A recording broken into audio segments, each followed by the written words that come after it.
jamendo.com.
Yo, salute everyone. Salute. Knicks Real Talk, man. It's a night show. We're here. Salute KJ, man. Knicks took an L at the Garden tonight, 119-115. Taylor two halves. Aside the game at the end, but Taylor two halves, man. We started off ugly defense and come to the game tonight. Gave up 119 points, man. 70-69 in the first half. Pretty tough game for us tonight, man. You know what? We fought hard. We scrapped in the second half, but we didn't have a great first half, and it showed in the score. New York City Gritty Committee defense wasn't there tonight, man. So it is what it is, man. We took an L. We have 511-11. Give them credit, man. Their offense came to play. They kept their composure at the end of the game, and they didn't let the Knicks come by with that victory. So we got a lot of things to talk about. And we get into that. Man, salute to KJ. KJ was good, brother. Oh, man, I'll be honest with you, man. I'm frustrated. I'm not even gonna get up here and sugarcoat anything tonight, man. I am a frustrated Knick fan, and if everybody you've seen at the Knick games, this is the frustrated Knick fan face. Knick fans, get yourself a nice pillow tonight. Lay your head on the pillow and take a chill pill. Devon, I'm ready to jump right into it, man. I just, for me with this team, it's hot and cold. Like, why can't they play the way they play in the second half in the beginning of the game? You can't go down by 20-something points in the beginning of the game and then work your way back in to tie the game back up to lose by 4 points. And then, you know, we could talk about the Kimba thing. These guys are open tonight. Right now, I'm at a loss for words, Devon, with this team. It's hot and cold. We don't know what Nick King is going to show up night by night, half by half. It's too many inconsistencies right now. And right now, I'm lost. I don't know what this team is going to do. Who's ever at point guard, who's playing shoot guard, who's playing power forward, who's playing center. At this point, at 11-11, is there's a panic button right now? I'm pushing the panic mode right now. Because I don't know what team we have right now. I can't. You know, it's just me. I never get frustrated, but I have to let y'all know my frustration right now. I'm frustrated right now because I don't know what direction they're going in, Devon. All right, well, let's get into all that and everything, man. Obviously, the Knicks lost at the Garden tonight, man, 119-115. Like I said, Taylor two halves. Defense didn't come to the table tonight because they didn't have some of their best defense players. No Noel, no RJ Barrett. That's why they gave up 119. You know what? You know, you got to give them credit over there in Chicago. DeRozan 34, Vucevic 27, Levine 27. That's pretty much what it is right there, man. But we fought, we scrapped. But like I said, at the end of the day, you know, it's tough when you lose this way because, like I said, you know, you're not making excuses. But so like I said, we lost on the defensive turnovers. That's pretty much where we lost the game at, and we scored 115 points. You know, that's the offense wasn't even a problem to me because that shit happens. It's a game of runs. It's the NBA. you know what? It's that, like I said, sometimes you don't appreciate what you got till it's gone, and what RJ Barrett could do for us sometimes makes a difference. Much as we all get on RJ about his shooting and everything, but RJ Barrett goes the biggest, some of the best defenders in the business. I mean, some best scorers in the business at that forward position. And tonight it showed. You know what I mean? Noel Todd Gibson get in the early foul trouble. Um, let the refs get into their heads in the first half, and Chicago came out in blisters. You know what I mean? So it's not too much you could say or do other than tonight they had a deeper squad in their first unit. Their first unit came to play our first unit again. And here's the thing too, you had to take Alex Burks and Emmanuel quickly out of the second unit. Now they're playing in the first unit tonight. So now your second unit gets a little weak. But I'm gonna get the next credit. They fought and scrapped and got in it. Sometimes when you outman and you outmatch, the only thing you could do is you go hard. I wasn't even concerned about the first half because I knew it was a game of runs. That's one thing I wasn't. I was like, you know what, this game gonna end close. They had a good run in the beginning. The Knicks gonna make their run in the second half. That's just NBA basketball. That happens all the time, every night. I wasn't even worried about that part. I was concerned about our defense giving up 119 points. We scored 115 points. You can't say anything about the offense.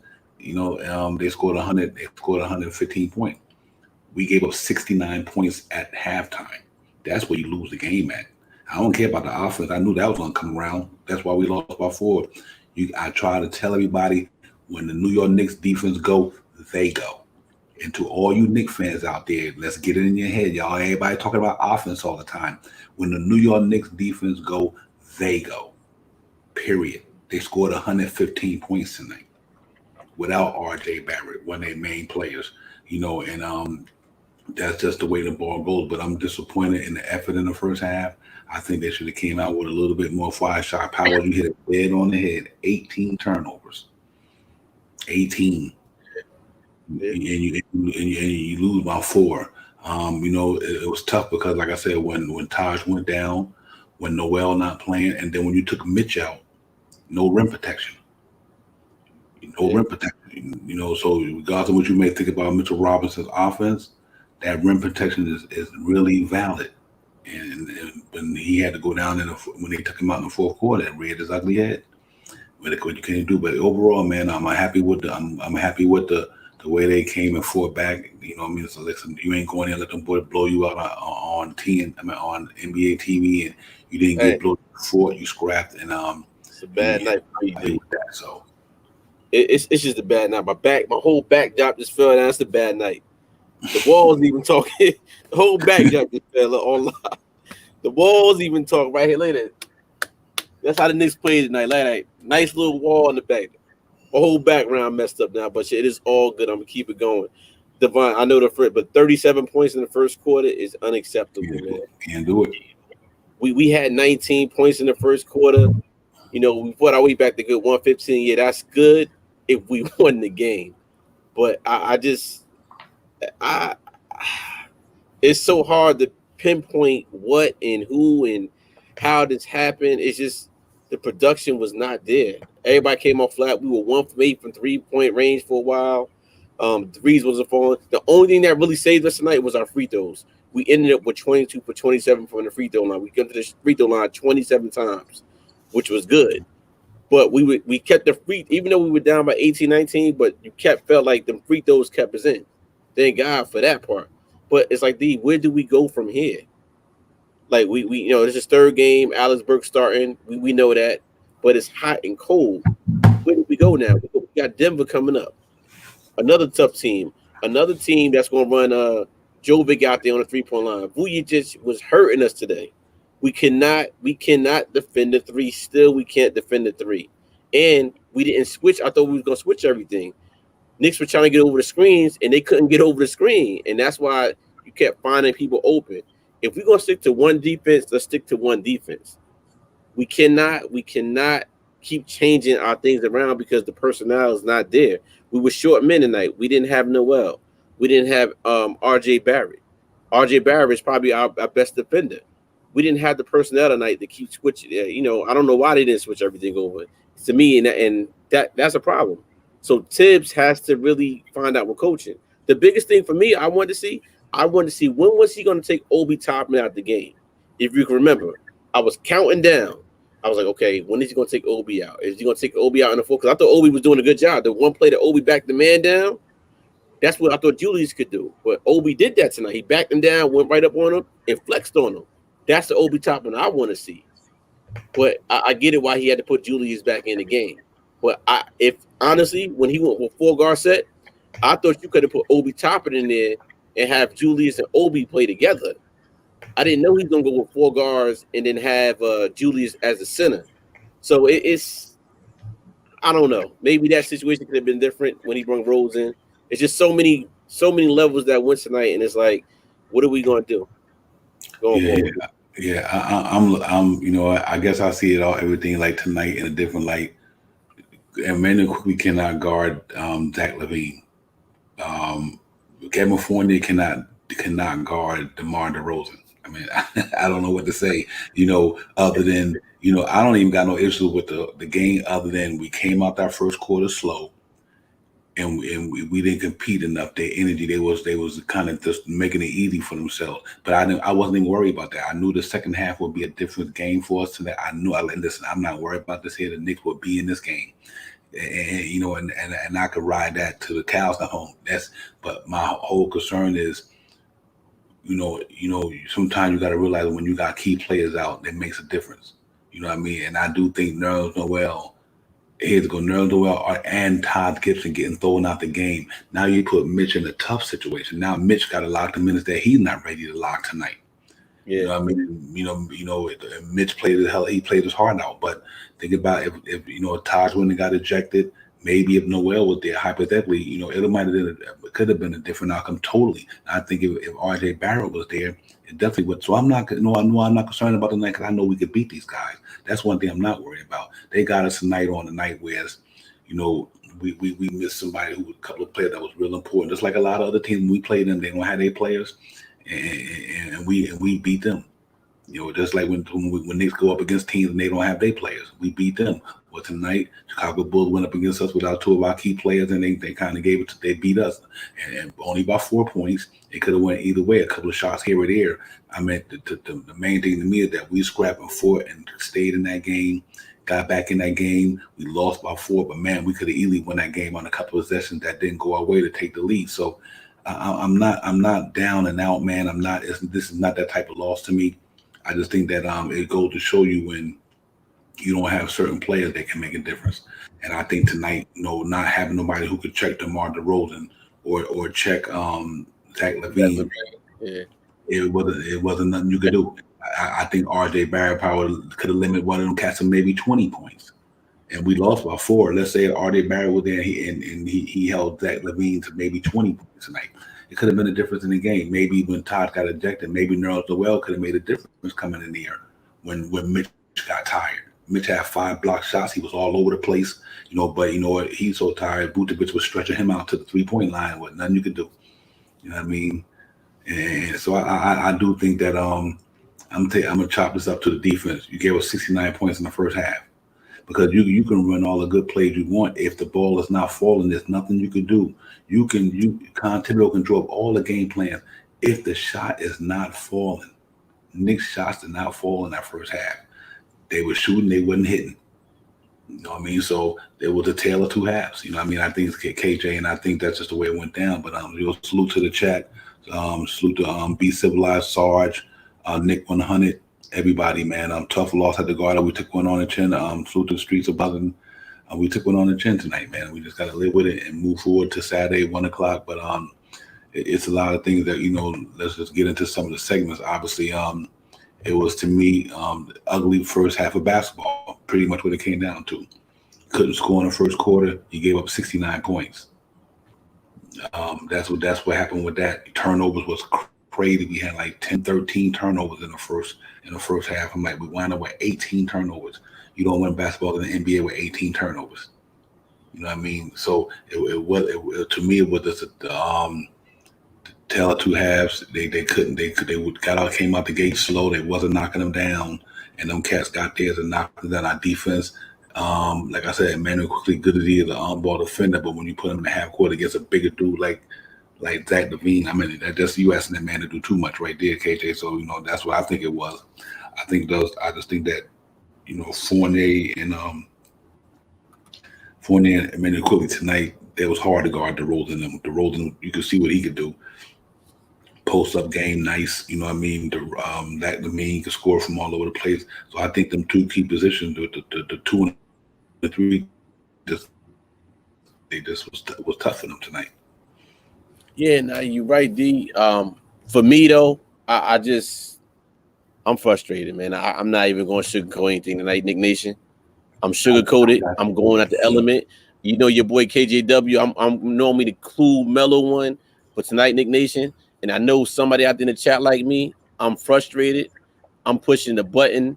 Whatever needs to be done for this team, do it right now because we've been struggling for too long to be invested into this team the way we are. D and chat, we expect better. We expect more consistency. You can't go out a night before and put on that performance and then come out and lay another egg in your home stadium. This is not New York Knicks basketball. The second half was, but not the first game. In the first half, we need to come striking out every single quarter the way we started that third quarter. If we start like that way, the third quarter, way we started the first quarter, we might not have scored 19 points. We might have scored maybe 35.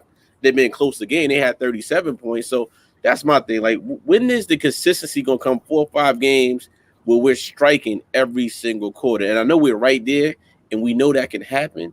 But some of the things that's happening, it just can't happen. Like, tonight Burks was off tonight from the shot. His shot was gone. Who knows? It's so many things we could have went. What if this would have happened? This would have happened. That would have happened. But it didn't.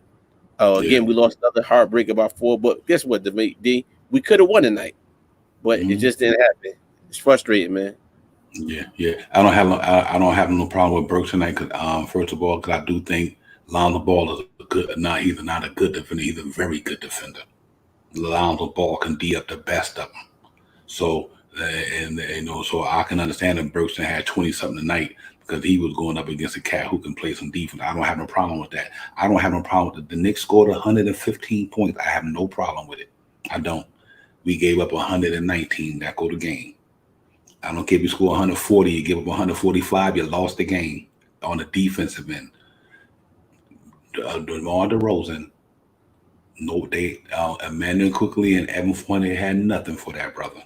And there's not a cat on the Knicks team other than maybe RJ and who got the length and the strength to guard him.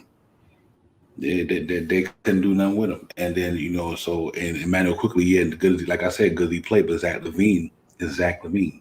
So I'm going to give them their flowers, and I'm going to give them credit too on their defense in the first half. Alex Caruso and them cats were playing some good defense down there. So let me just throw that out there. The Chicago Bulls were playing some good defense in that first half. Caruso and them was making it hard. Julius Randle was trying to get it, and until this thing aligned. But you no matter what, you got to go out there and play hard. And like I said, I'm not mad. We lost by 4. We got back in the game because I guarantee you, when we got back in that game in that second and third, the third and fourth quarter, we were down 2 or 3 points. I bet you nobody wasn't feeling like this. We was like, they about to pull this thing out. Everybody in that chat and everybody that's watching this game probably like, okay, we good. Knicks down 3 points. Knicks went up 1 point. I bet nobody was feeling like this here. But when we lost the game by 4, now everybody think the team, Knicks was in that game with down 1 point. They went up 1 point, 106, 105. They was there. So to me, I don't see the problem because like I do see like you started out bad. You gave us 69 points. Your defense didn't come together for you in the first half. You let a team score 69 points on you in an NBA game. Normally they're going to score almost 120 points. That's almost 70 points in one half. They scored 70 points. That ain't no offense, bro. Our defense just didn't have enough to compete with DeMar DeRozan and Zach LaVine and Vucevic tonight. They just didn't. And like I said, that's without RJ Barrett's defense slowing somebody down. Emmanuel Quickly tried his best, but man, he going up against a prolific dude. So I'm like this here. We lost that game because maybe we didn't have enough plays in the end. Fought our way back. We was in that game all the way to the end of the game because we expect these guys to you look at our Nick team who we started: Alex Burks, Evan Fournier, Emmanuel Cooley, Julius Randle, and Mitchell Robinson. Who did they bring out on the floor? Lonzo Ball, Zach Levine, DeMar DeRozan, and Vucevic. I mean, that team compared to tonight was in the start. It was way better than ours, and I just don't think we had no defense guys who could stop them. So Evan Fournier is not that good of a defender, and Manuel quickly he can guard, put pressure on the ball. But when you post him, like a guy like Zach Levine and DeRozan, when you post them, obviously they gonna give it to him. So I do think the key play to me was like when he had to take Mitchell Robinson out. Mitchell Robinson was burnt out. When he took Mitchell Robinson out, I was like, now these cats can feel like they can go in the lane and get it. So that's how I look at the game tonight overall. We fought 119 to 115. We gave up 119 points. You know what I mean? And we fought and scrapped. Our defense just didn't have it against them dudes tonight. They didn't have it. They couldn't do it. And when Todd went out, that was big for us. I just think that when Todd got ejected, they let the referee get in their head in the first half. And that's what happened to that game. And we got technical fouls. We let the refs get up under us tonight, and it took us out of that whole first half. And then in the second half, we came out had probably one of the best third quarters we had all year. So it's disappointing in the sense that we lost a game. I'm disappointed on our defense side of the ball because you only can go with what you got there. You got Evan Fournier there. You got Quickly there. You got these guys there, and so if they don't bring it to their A game, it's always gonna be hard for us to win games, KJ, because I don't think that talent was significant more talent than they had on their side of the ball tonight. I think in the starting unit, I think Zach Levine's an all-star. I think DeRozan's an all-star. I think Vucevic is an all-star. These are all all-star players there, and Lonzo Ball is an up-and-coming cat that's coming to his own. And I just don't think we had enough manpower tonight, man, to be honest with you. I hear you, D, bro. This is what Knicks Real Talk is predicated on: real emotions, real time. Facts. You guys are seeing some real live emotions from KJW tonight. Ending. I'm just telling you, I hear you, brother. But my thing is, Tibbs did not adjust his defense tonight. You see what Chicago ran? They run like a 1-2-2, and they had Lonzo Ball D'ing up Julius Randle. Then they would come double him over, and that's why Caruso had like 5 steals tonight. So things like that. And my thing, I'm saying, Julius, turn around and just run him over. If you get the charge, you get the charge. I'll do that every single time. Get the fact, like it's just certain things that to me Tibbs did not adjust it. Yeah, I get that we came back and we got by 4, and that's good. We got 115. 69 points is the most points we gave up for the half this year. That's unacceptable. 69 points is not a good look, and we're supposed to be going to a different plateau. And we just came off a game with Brooklyn where we said, you know what, we're going to another level. And if we can't beat teams like that's in our realm, hey guys, I'm here to tell you, we might not even make a play-in right now if we continue to play like this. Because what's happening, D, is we're going to waste all of our energy, right? Say we play games like that all year round, and we start playing, we'll become a second half team. Guess what's going to happen? We're going to lose our legs during the playoffs. We're going to tire everybody out. Then say we do make a playoff. See what happened last year with less staff than we had. We couldn't do anything. So I'm looking for the Knicks to potentially make something happen. I don't know what something happened, but something's going to happen. If they're seeing what I'm seeing and I'm frustrated, I know them guys got to be frustrated too. And I'm ain't getting, none of us getting paid the money. Them guys getting paid. They made decision makers tonight. I'm just a frustrated Knicks fan, and they got to hurry up and do something quick because the inconsistencies, D, it's tiring, man. We get up here and say the same thing over and over again, but it's tiring as a Knicks fan, as a lifelong Knicks fan. It's tiring, man, and they have to do something quickly because guess what's going to happen, D? Tom Thibodeau may lose the locker room. May. Did you see the night when Julius was yelling at Fournier? Yelling at him like crazy. Yeah, I think that's what he's supposed to do. But I just want to pick up on one thing you said earlier, real quick, and not the question. Allen, if Julius Randle don't pull over Caruso, that's not Tom Thibodeau for. That's Julius Randle for. If Julius Randle Yeah, don't take that ball to Caruso, that ain't got nothing to do with Tom Thibodeau. That's Julius Randle on the court. Listen, I understand how I understand it. I really do. We got a right to be frustrated tonight. We lost the game. We expect to win, but you cannot tell me our starting unit with Quickly, Burks, Randall, Mitch, and Fournier is at that time. I'm saying is better than Zach Levine, All Star, DeMar DeRozan, All Star, Vujovic, All Star. Lamont, who's in our starting lineup as an All Star? One dude against three All Stars. One dude against three All Stars. What you gonna do? What you gonna do? You ask Emmanuel Quickly, you ask Evan Fournier, them to go up against these dudes and try to stop them. I don't think that they did that. I think that the reason why that first half went that way because of that reason. They cannot stop them dudes. Let's be real, guys. They cannot stop them dudes. Emmanuel Quickly don't have nothing for Zach Levine. Um, Evan Fournier don't have nothing for DeMar DeRozan when it comes to stopping him. And obviously, Vucevic is them dudes is all stars, man. And sometimes I think Chicago got a good team, but I still think that if we were fully loaded, we would have beat them tonight. I think RJ could listen. RJ would have made a difference with maybe Quickly couldn't have made a difference. RJ could have made a difference where maybe Fournier could have made a difference to stop one of them dudes. We only lost by 4. So if let's say if RJ and them would have came there and made the defense a little different, the defense could have went a little different. Maybe if he was there, because due to the fact that by him stopping somebody, putting pressure on somebody, it could have broke up plays all over the place. I don't know, but I think I'm not even upset. I'm just thinking that we got smoked tonight on the defense. We didn't have our full squad there, and that happens a lot of times. Like I said, we beat teams when they're not a day full squad, and why we won the game because they didn't have day guys. yeah, D, you coming in frozen up, you keep freezing Sometimes up. we go up against teams like whoever, and they shorthanded they guy, we wind up beating them.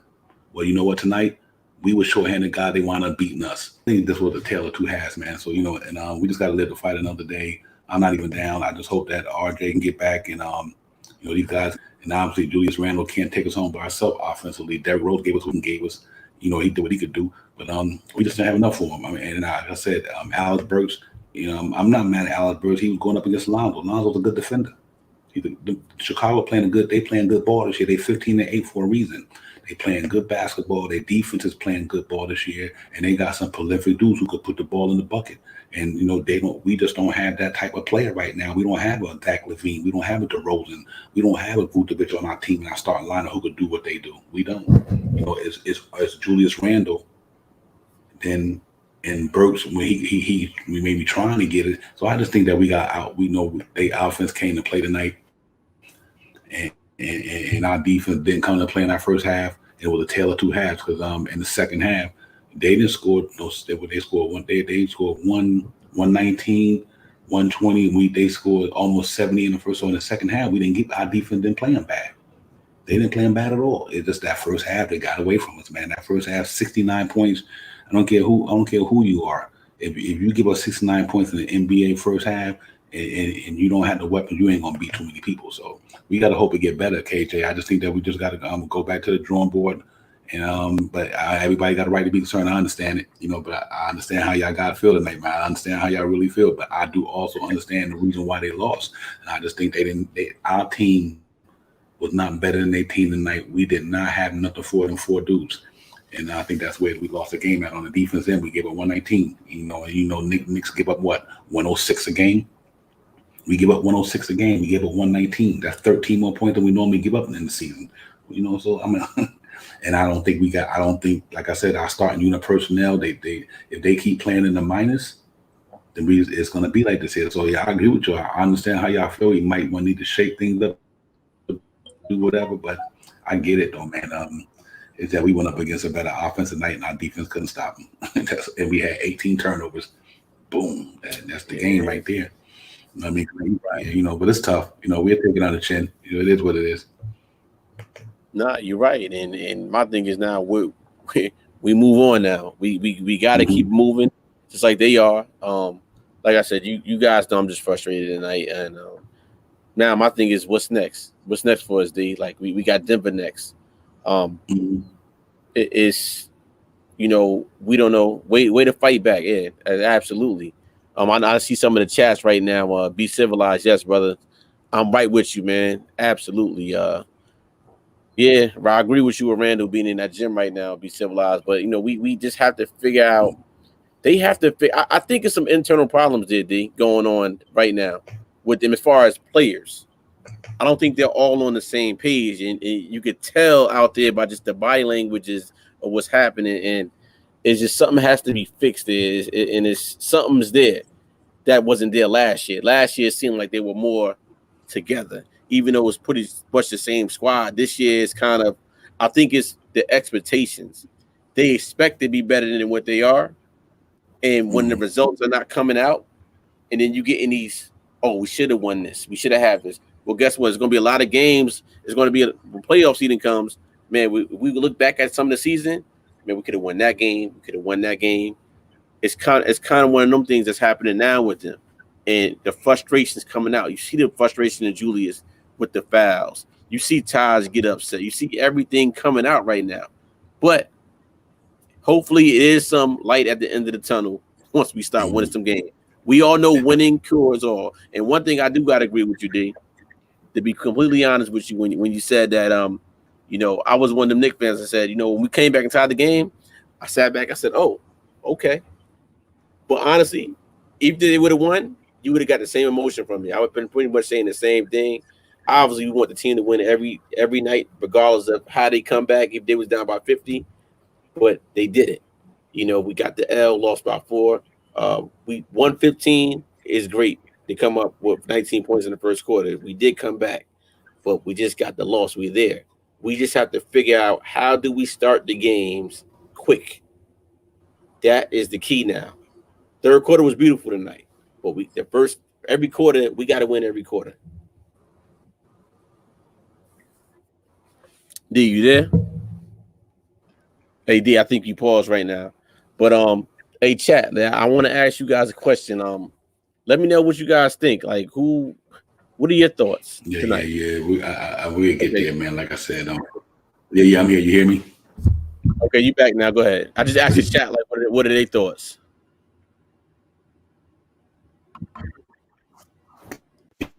Yeah, be civilized would be OT if Randall made his free throw. Yeah, Okay. absolutely be civilized. Absolutely. Definitely, Yeah, man. Like I said, for me, I Yeah, did you come? say what I say because you know what you can use for your guys to execute. I mean, we were shorthanded tonight, man, at key positions. Needed it most. We needed Noel's defense in that second half. We needed RJ's defense in that starting unit. Excuse me, not the second half, but the second unit. We needed RJ's defense that wasn't there. We brought quickly in the starting unit today, and we had Burks in the starting unit. So what did that do? That took away that same that scoring power that we used to have in our second unit. We had it all in the first unit tonight. And then now you asking Derrick Rose. And he probably the only one other than because you took 2 scores out of the first unit. Now you got to remember after the second unit, you took Emmanuel quickly out the second unit, and we got Alex Burks out of the second unit. Then we were 2 of our primary scores in the second unit. So now that you took them out, because of the injury, because of RJ's illness tonight and Nerlens Noel, you weakened the lineup. No matter how you look at it, you weakened the lineup. So when you took Quickie out the second unit because he had to play because the RJ wasn't there, what did that do? It weakens the lineup. Noel not being there, it weakens the lineup. Todd Gibson getting thrown out in the first half, it weakens the lineup. Now they got a better team than us because 3 of our key players is not there no more. And then he brought Grimes in. What happened? Grimes didn't have it. Jericho Sims wasn't there. I mean, it just be this reality. That's why I'm not mad at the law, because I'm like, listen, we shorthanded like that. We still fought. We still came up short. And we came up short without key players. RJ Barrett is a 17-point scorer last year. He's 14 points in that starting unit for us. He's 7 rebounds. He's 8 rebounds. He's a good defender. So that's why I'm not mad about the loss, because I just know that even if he was there, we might have been a different outcome. And I get it though. I get why everybody frustrated. But I guaranteed you, if the Knicks would have pulled out that victory, we might have said we got to clean some things up. But I guarantee you, everybody in this chat would have had a different mindset tonight. We might have picked about certain things, but we wouldn't be frustrated tonight because we won the game. Winning cures all. If I think we would have pulled that game out tonight with the way we were short-handed, the way we were, we'd be singing a different tune. We came up short. They had the better team today. It's not like they the Orlando Magic. You know what I mean? And they beat us. We got beat by some superior talent tonight because we didn't have all our talent.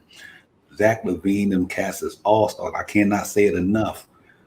So when we don't beat somebody, we got to look at it like, did our team suck, or was the other team just better than us tonight? I just think they was better than us tonight because they had the better players tonight, not just tonight. They had better players. They scored 24, 20, 27, 27, and 34. We had one cat that only scored 20 something, then everybody else couldn't get it done. So I mean, it's a tale of two different emotions. One, I'm disappointed in our defense because I believe that's what the Knicks gonna go for. Their defense take them, and the turnovers. And like I said, my 5 keys to the game earlier was what? Defense, limit the turnovers, hit the gravity stripe, and shoot a good percentage from 3. And what happened? We fell into the major categories: defense and turnovers. It's the game over. And I put that in the pregame and the game yesterday. When you playing against NBA teams, KJ, if you turn the ball over 18 times, you pretty much and they score off them turnovers. Then now that's where your defense suffer at, because you committing turnovers on the offense and they converting them into points down the other way.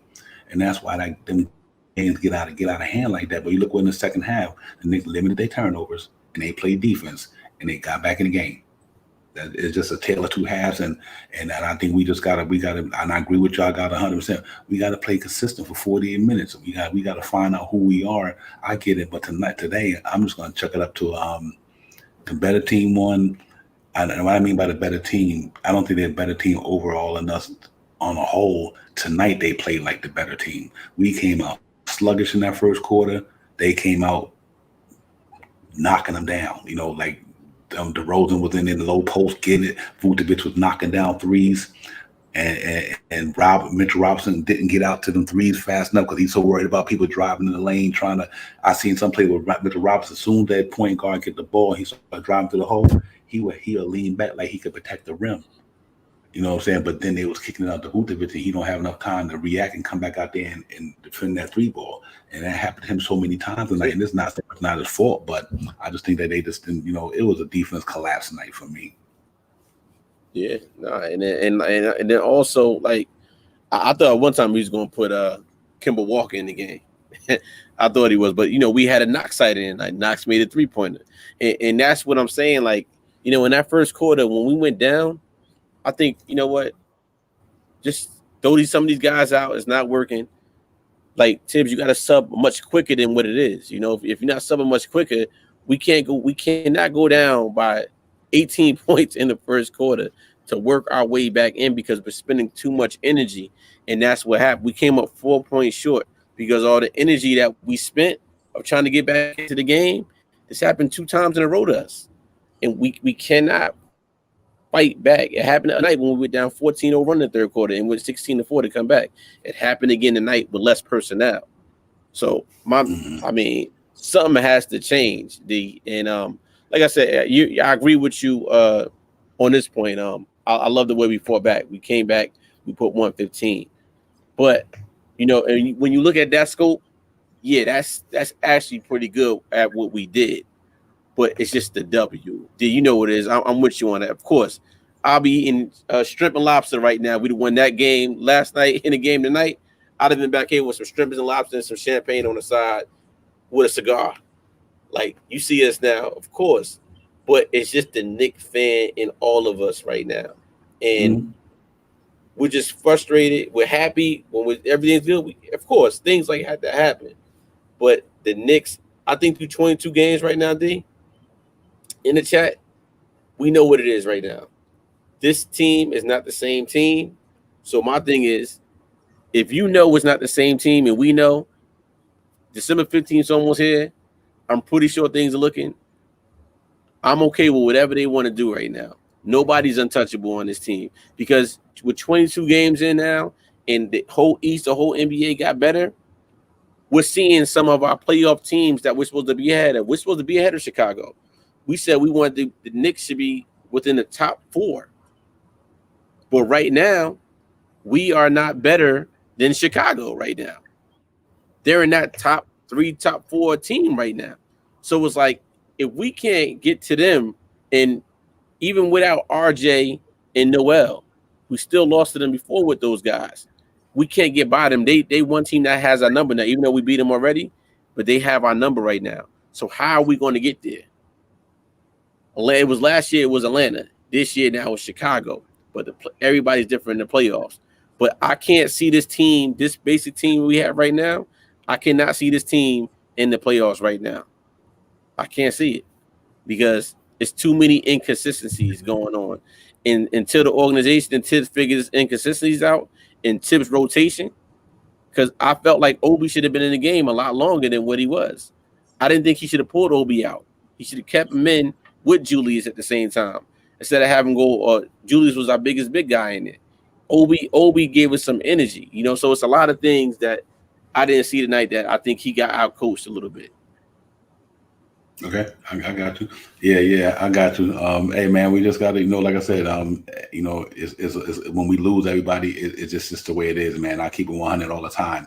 When we lose, we're gonna get all this. We're gonna get all this. We're gonna pinpoint. We're gonna nickel and dime every little thing that they do wrong when we lose. That's just the way it is. That's just the way it happens. We're gonna go down. We're gonna critique everything because that's how it is when you lose. When you lose, you got bad feelings. You feel like But I try to it's pros and cons to everything, guys. I really believe that in sports, it's pros and cons to everything. When you lose, you take the good with the lose and the bad. But even when you win the game, you take the bad stuff that you did and you make it better. And like I said, to me, if RJ would have been in that Brooklyn game, we probably would have won it. If RJ would have been in that game tonight, we probably would have won it because we only lost by 2 in that game and 4 in this game. Sometimes you just don't got the personnel to beat the next team. You just don't. And I think they had the better personnel tonight. But I do think RJ could have made a difference in a sense, him and Noel, especially when Mitch had to get a breather. I think Noel could have made a difference. That way they don't come to the rim. When Mitch go out, now you don't have a rim protector. So let's say if Noel played tonight. It makes a difference because now they couldn't, when Mitch went out, they had somebody to protect that rim. It happens. It's just the way it is. And like I said, losing Taj Gibson to me was the biggest problem tonight. You didn't have Jericho Sims. You didn't have Nerlens Noel. Obi only could play so much on the defense, and he's not a rim protector. We gave up 119 points. I don't care who would have been in there tonight. We gave up 119 points. You know what I mean? So you got to think about it. We had one center tonight. One center. One. Because Todd Gibson got thrown out the game. You know what I mean? And Noel wasn't there. Jericho Sims wasn't there. So when Mitchell Robinson go out the game, what do? DeRozan can go to the low post. You know what I mean? Zach LaVine can drive.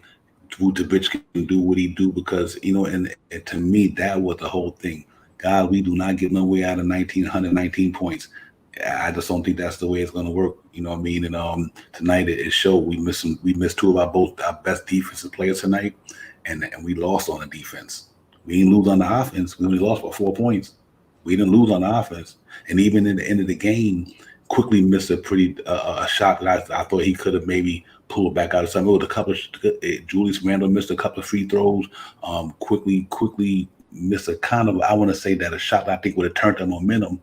But what it was, and when we scored, what did they do? They went back down to the other end. What did they do?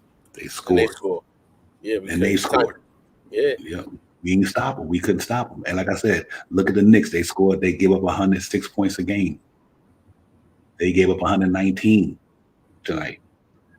So I just think that I'm going to chalk it up on 18 turnovers and defense tonight. I don't even have a problem with 115 points.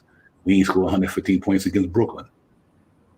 We ain't scored 115 points in a minute. We come out tonight, finally score 115 points without some key players on the defense, and that's what the game was at to me. You know what I mean? So we got to learn to live with it, man. Knicks took an L tonight, guys. It's all good. It's just another game. It's 60 more games to go. I'm not gonna trip. I wish we would have won the game, but I got to take the pros and cons with this thing, man. I love the way we fought back. We fought hard, and that's what I always want to see with a team. When somebody smash you, can you smash them back? And we came back in the second half and smashed them back. That shows me right there that it's not a team that's about giving up on themselves. So I'm good because it'd be different if they blowed us out by 20. Then I'd have been like, man, this team just no. We fought and scrapped and got back in that game. We got knocked to the canvas and we got up and almost punched our way out of that fight. I'm happy about that compared to because of what we had and what they had. You know what I mean? If we had one dude would have scored over 20 tonight with RJ, but with Julius Randle, we probably would have won the game. But they had three dudes that scored over 20. We had one dude scored over 20. I don't know what you're gonna do about that. You know what I mean? But it's disappointing. I get you guys. It's disappointed. It's frustrating, but we got 60 games to go, and and we're gonna have nights like this. Here. Nobody expected the Knicks to go. We undefeated. We're gonna lose games. I'm disappointed we losing in the Garden. I tell you that much. I wish we in the Garden right now. Yeah, that's one thing that I'm disappointed about is that we losing in the Garden. But at the same time, we just got to get better at it, man. And I think we will. I'm not concerned. I think we're gonna be right where we need to be. I'm the type of guy because I don't watch NBA basketball too long in my life, and these emotions we going through now, I done seen it thousands of times, and it's not. To me, it's just about okay. You know what? You on a 2-game losing streak, just like last year. Last year we lost 6 games in a row. Okay, then we bounced back and won 3 or 4 in a row. We just got to find our stride. And tonight, I just think it was one thing where we missed some key players, and I just think that the refs got in our head tonight, KJ, and I think we missed some key players, and I think it reared its ugly head tonight on the defense for me. Yeah, you could tell they was a little upset with the refs not calling and certain things that they was calling. They should have kept it going, but it's basketball, and like I said, we can't get on here and cry. We can't cry over spoiled milk. Mm-hmm. They got to get up. These guys are professionals. Like I said, these guys are making all the money in the world. They can get up. They can lose. We fans. We sit back and critique them. But when things are not right, we got to get up and tell you they're not right. But just going forward, they just have to figure themselves out as far as in the first quarter. And the first quarter, even with Kimber starting, was the same problem. Tonight, we got the same problem. We only had 19 with Alec Burks starting. So what is it? Is it rotations? Is it if a guy's not going, bring another guy in? We don't know. Like 22 games in now. And, it feels like we had game 40 already, but we only had 22 games. So I do agree with you into that sense, Devon. It's still early right now. There's a lot of basketball left. And this thing, let's say Knicks can get on here and win 4 or 5 straight. Of course, it's a big kumbaya. We happy. You might not get some of these takes, but it's hard when they lose and the way they're losing. It's like, man, they could have really won that game if this would have happened, if that would have happened. So it's just, to me, they can't use all their energy up to get back into the game. That is the biggest issue that I see. And they just have to figure that out. How they going to figure it out is still the unknown. We don't know. But like I said, we got to move on to the next game, which is Denver. Another big game. They got some players and another big center that could stretch you out, and that could be a Vujic and shoot the ball from 3. So, and Jovic, he ain't no joke. He's the matter of fact, he's the MVP. And it's like, how are we gonna stop him? Yeah, I agree with you. But you know what? He just one man, bro. You know what I mean? He one man. Tonight, we let 3 men beat us. I don't have a problem with Jokic getting this thing off. I don't give a fuck if we score 50 long, we win the game. I don't care if Jokic get off. Just stop everybody that's around him. See, that was the problem tonight. That's why I left Be Civilized. Said no defense. Our defense perimeter and penetration was horrible. 100. I'll give you 1,000. Be Civilized on that one. Listen. The Knicks are only gonna go for their defense take them. Listen, we scored 115 points tonight. We scored more than we've been scoring all year tonight. But our defense gave up 119. boom, game is over. And I gotta say this, and this is because think about this here. Randall scored 20 some points. Fournier scored 16. And D Rose scored 16. Then our three highest scorers, right? 16, 16, and 26. Hickle, their three highest scores 34, 27, and 27. Game over. That's It's game they over. had 27. They had two 27-point scores tonight. Yes, Vucevic had 27. Levine, and that's what I said is the defense just they didn't have it for them guys tonight. But like I said, I'm not mad at all because I know this thing is a long way. 60 games. We only played 22 games out of 82. We got 60 games left. And you know what? And my thing is, I want to see, do we compete? When we compete, we play. When we compete, we get down. Like today, we didn't compete in the first half. We got smacked around. But what happened when we competed in the second half? It's about competing. You got to come out and compete. And I do think, like I said, even Kemba Walker. No matter what Kemba Walker, it wasn't about them because they ran up against a good defender. Sometimes you just got to give flowers to the other team too. You know, it might not have been bad. We just was bad. Maybe you need to give the other team some credit too. Lonzo Ball could defend with the best of them. I don't care who you had in there at the point guard. He gonna make it hard on your point guard. Period. He's that good of a defender. So I don't care if you had Russell Westbrook in there tonight. Lonzo Ball could play defense. He's gonna make it hard on your good players. He's that good of a defender. One thing he can do is play defense and shoot. He's a true definition of 3-and-D with a passing skill. Because that's about all he can do. He's 3-and-D.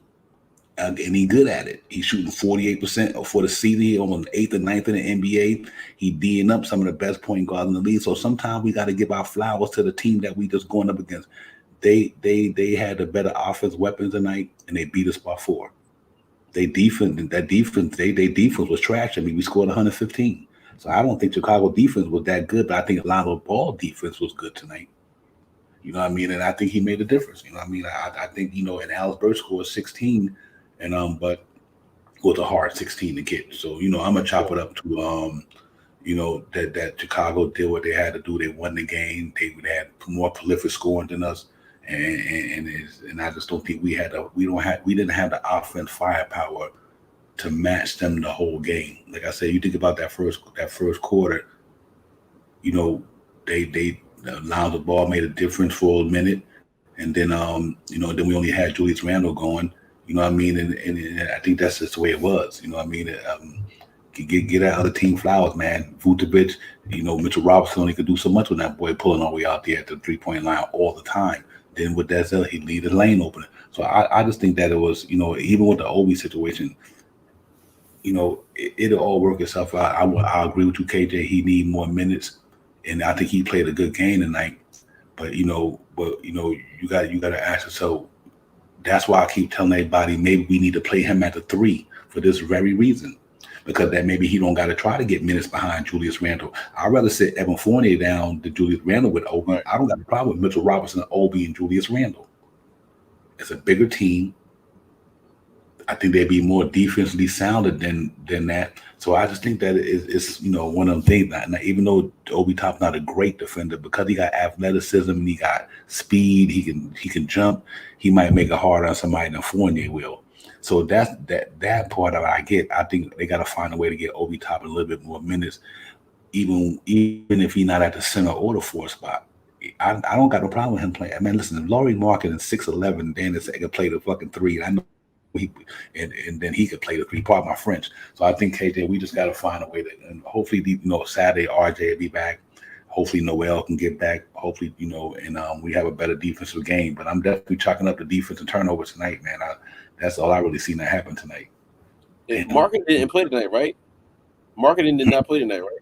Did Marketing play tonight? Marketing played for Cleveland. Oh, that's right. He was on the Bulls. See, they got me. I wanted him anyway, but I agree with you, D. It's just it's growing pains right now with the team. Mm-hmm. We don't know what Nick team is going to show up for on a night-to-night basis, but we seen that this team can do it. They compete. They can compete. They can compete with the best of them, and they can score at an alarming rate. It's just that we need to see a consistency of it. And like I said, we can't keep crying about it. They lost the game, lost by 4. And we got to move on. Now, D, what do you think about Lonzo Ball? Is there any regrets that to you after watching this guy play 3 times against the Knicks that we didn't go after him in the offseason? For me, not really. No, I don't, because I think we got enough talent down there to compensate. I don't think Lonzo Ball was putting us over the top. I don't think Lonzo Ball was going to make us no better than when we are as far as going to the playoffs. Like I said, look at his game tonight. He didn't have a great game tonight. He played good defense, but he didn't have a good offensive game. I got to get Alex Burks his flowers tonight. Lonzo Ball didn't do much on the offense at the end of the night. He knocked down a couple of threes. But like I said, you can't question the defense. But I think you can get defense anywhere, man. But he's. I think Lonzo Ball is being, how would I say it? They can cover him up because of Zach LaVine and DeMar DeRozan. Right. Lonzo Ball on the Knicks, he don't put us over the top because he's still going to have a problem with who can score the ball if everybody else ain't popping. And I don't think his offense is nowhere near. Lonzo Ball averaged 11 points a game. He's a good passer. He's a good defender. He's shooting good from the 3-point line. Do I think? No, I don't even think. I think.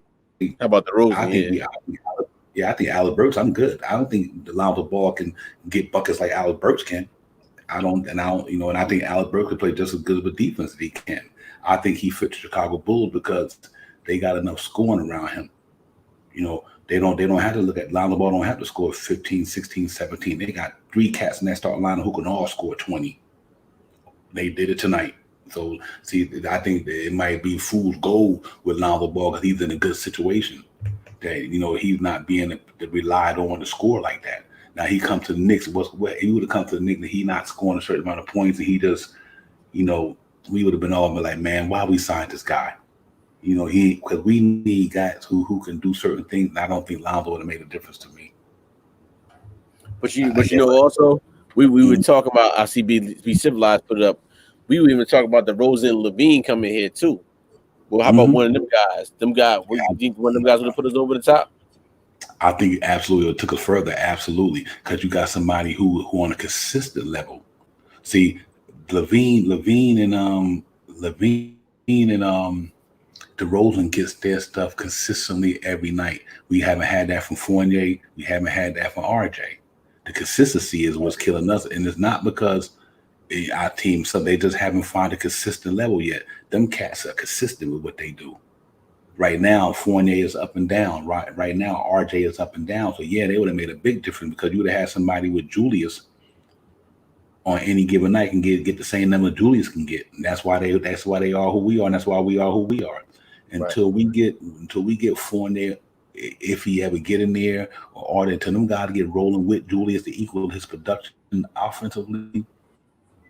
And that's what you think about what Alex Burks allowed. When Alex Burks matched Julius Randle's production in Atlanta, what happened? We won. You know what I mean? Because Alex Burks matched Julius Randle's production. What happened in the Nets game? Julius Randle did his thing, and Alex Burks matched it, but we fell up 2 points. We fell short 2 points. Nobody tonight matched Julius Randle production in the Knicks starting lineup, and their starting lineup. They had 3 dudes score damn near 80 points, 27, 54, and that's damn near 88 points from 3 dudes. So, and we had 3 dudes combined for 60 or whatever. So, and that, but I think it's all good, man. I get your drift. You're right, man. You're absolutely right, and that's why what you just said, and that's why I believe a trade is going to come. They're going to package some players out of here. And we grew to love some of these players, but like we call it is what it is. Call a spade a spade. Pack your bags, time to roll. We got to get this thing going because I don't think I know a lot of people talk about maybe the Knicks doing a soft tank. I don't think it's a soft tank. I think they really, really want to win, especially some of these guys that's been like Julius. They want to win. It's evident they want to win, but it's just if the production is not consistent, and Julius is our most consistent one. He gonna go to them like, look, I'm doing everything I can do because what's going to happen with him? He gonna wind up getting too tired.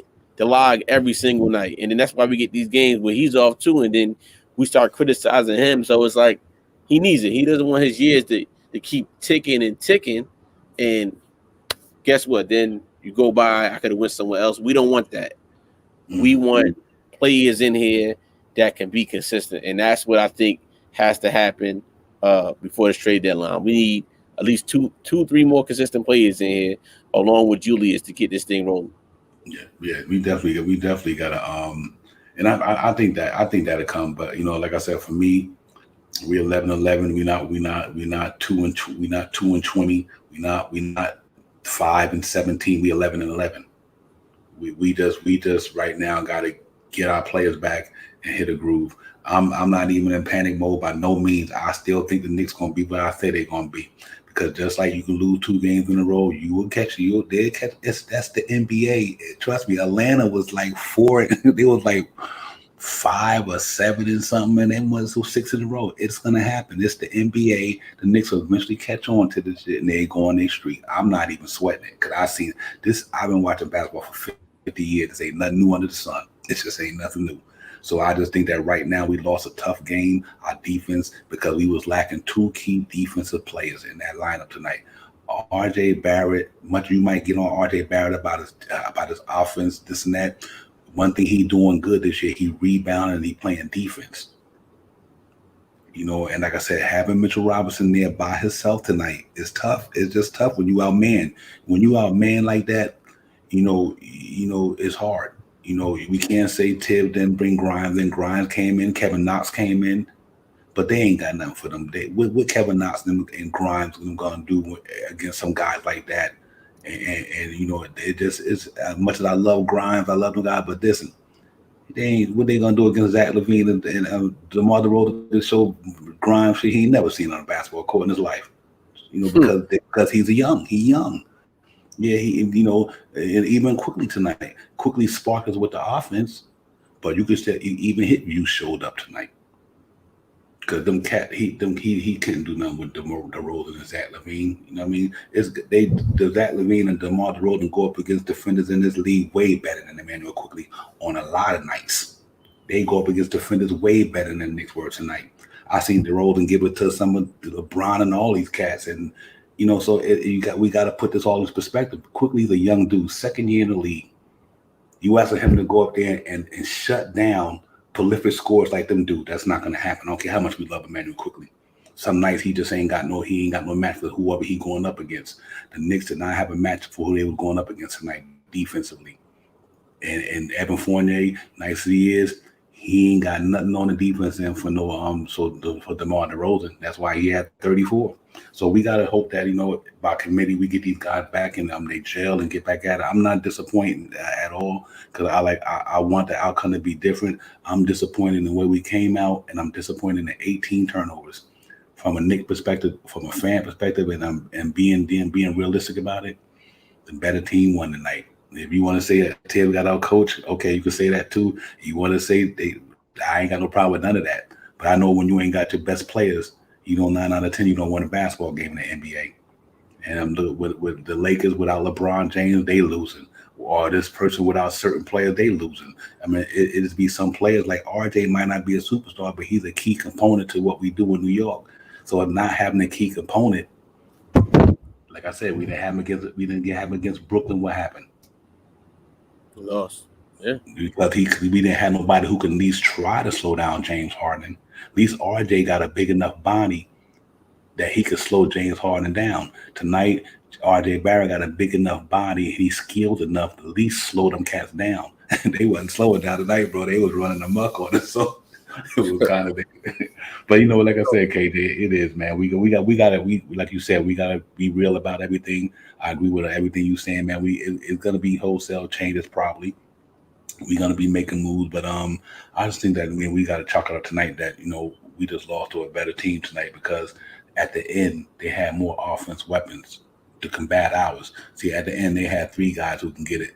We had 1 guy who can get it on a regular, and I think Burks tried, but I just think they had the better team tonight at down the stretch, and then they just held us off. They held us off just enough to win that game tonight. But salute to the Knicks, man. Good try tonight. Let's hope that we can get back to the drawing board, man, and get better at it and learn. And I think we'll be all right, KJ, and that's what I'm hoping. Yeah, absolutely. Let's do that, man. I don't have that screen, but we can do that. So, D, before we do that, I wanted to name the teams out in front of us. Right now, we're currently staying at we are currently in 10th place right now. Mm-hmm. We're 11-11, and can you guess what team is in back of us at 11-11 too? All right, which I would. Go ahead. Well, it can't be Indiana because they're abysmal right now. I'm probably gonna say the not the Raptors. The Raptors, I think they're a little lower than that. Mm-hmm. Charlotte above. I think Cleveland probably. If not Cleveland, because they had a good game the other night too. No. Cleveland is at the number 6 spot right now. Yeah, that's right. Oh, wow, that's hard to say. So, no, it's Philadelphia. There you go. Philly. Yeah. So Philly. the Knicks and 76ers are tied at 11-11, right? The 9th team is the Hornets. They at 13-11. The 8th team is the Celtics. They're at 12-10. Hawks is at 12-10 at 7. Cavaliers is 12-10 at 6. You got the Heat at 12-10. I mean at 13-9 at the 5th slot. You got the Bucks in the 4th slot at 14-9. You got the Wizards at 14-8. You got the Bulls at 15-8 now, and then you got the Nets at 15-6. So, to your point, D, I say that to say, okay, so we lost to 1 and 2 in the Eastern Conference right now. Mm-hmm. In the Nets, New Jersey, I'm calling New Jersey Nets. They still New Jersey to me. We lost to New Jersey Nets by 2, and we lost to tonight to the Bulls by 4, right? So you look at all these other teams that are it's a bunch of them all bunched up, and then under us, we got a couple teams that we got the Raptors at 10-9, the Pacers at 9-5, Magic at 5-18, and Pistons at 4-18, right? And I'm pretty sure the Knicks locker room is a big board of all these teams with the records, right? And it's changing every day. Now, I'm going to give us the tier teams. Do you believe the Knicks is better than the Washington? Even though the records, I'm just saying in general, with the players, we are 11. Right now, the numbers don't say that. But from the eye test, in your opinion, is the Knicks better than the Washington Wizards? I think the Wizards is having a phenomenal year. I think the acquisitions they brought in, I didn't see that coming with Montrezl Harrell and Kuzma. Them guys playing much better than I thought they would play. And I do think Simpson, Dinwiddie, and Bradley Beal is on that backcourt is probably way better than ours. So I think we just as competitive they are, but I'm not gonna say they. I think they got. How would I want to say about mixing up my words? Sound like I'm trying to be a homer or nothing. I do think they got more proven players than us. You know what I mean? When you look at Spencer Dinwiddie, you look at Bill, you look at Montrezl Harrell, you look at Casey Pope, and you look at Beatron. They got a good team down there. They did a good job down there. So the way we playing right now, no, I don't think we're better than them. Okay, is the Bucks better than the Wizards right now? The Bucks are 14-8. The Wizards, the Bucks are 14-8, 14-9. The Wizards 14-8. Are the Bucks better than the Wizards? Bucks are better than them? Oh, absolutely, yeah. No question. Okay, that I'm going somewhere with this. That's why. Is the Heat better than the Wizards? Yes. Is the Heat better than the Bucks? No. Right. Is the Bulls better than the Bucks? No. Not at all. Okay. And is the Nets better than the Bucks? I would say that's to me 50-50. Okay. Now let's go to Cleveland. Cleveland sits at the number 6 seed right now, right? Is the Knicks better than Cleveland? At the moment, no. But from the eye test, you would pick the Knicks over Cleveland, right? I would. Okay. I would. Is the Hornets at the 9th seed? Are they better than Cleveland right now? I think the Hornets' offense is better than Cleveland's. Okay. I don't think their So defense is better than Cleveland's. right. The reason I'm saying all this is because we're at 11-11. We're at the 10th spot, and everybody's still bunched up. So it's safe to say that our Knicks are just having just some rough stretches. The media's on them. The ref is on them. And we know that this team, with a couple of adjustments and a couple, if they bunch a couple wins together, they can go from 10-3 within a matter of a week, right? We agree with that, right? We're just having a rough stretch right now. So it's they have to see this and identify this and say, look, we're right there. And I'm pretty sure Tibbs has the board up and he says the same thing. But they have to do that, not us. We can get on here and say, do this, do that, do that. Them guys on the court, and this is why I say, Devon, that it's some other things going on in that locker room that we just don't see or know. We know what goes on in every locker room. It just seems that this year it's just more flamboyant as the where before last year it just felt like more of a hometown hero team, and they felt it's a feel good story that happened to them last year. And I'm hoping they catch their stride later, because that's what happened last year. They caught their stride later on. It's just this year they basically spoiled us at 11-11 right now.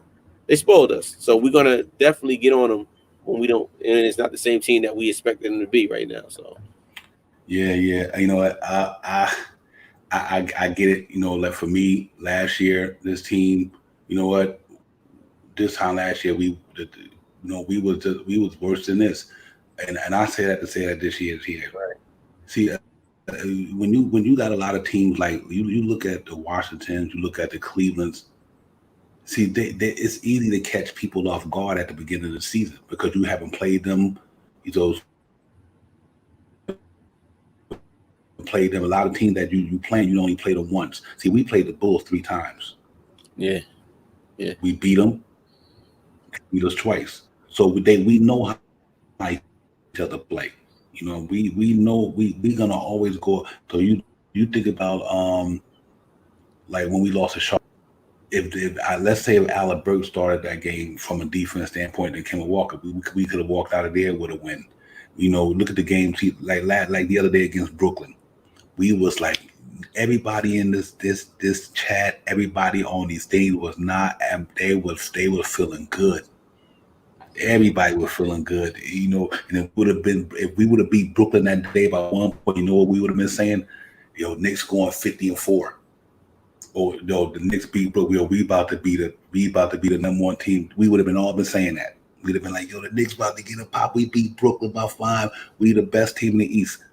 That's what we'd have been saying. But we lost tonight. Now we the worst team in the East. But you know what, Dito? That's what I'm saying. It's emotion, but hear me out though.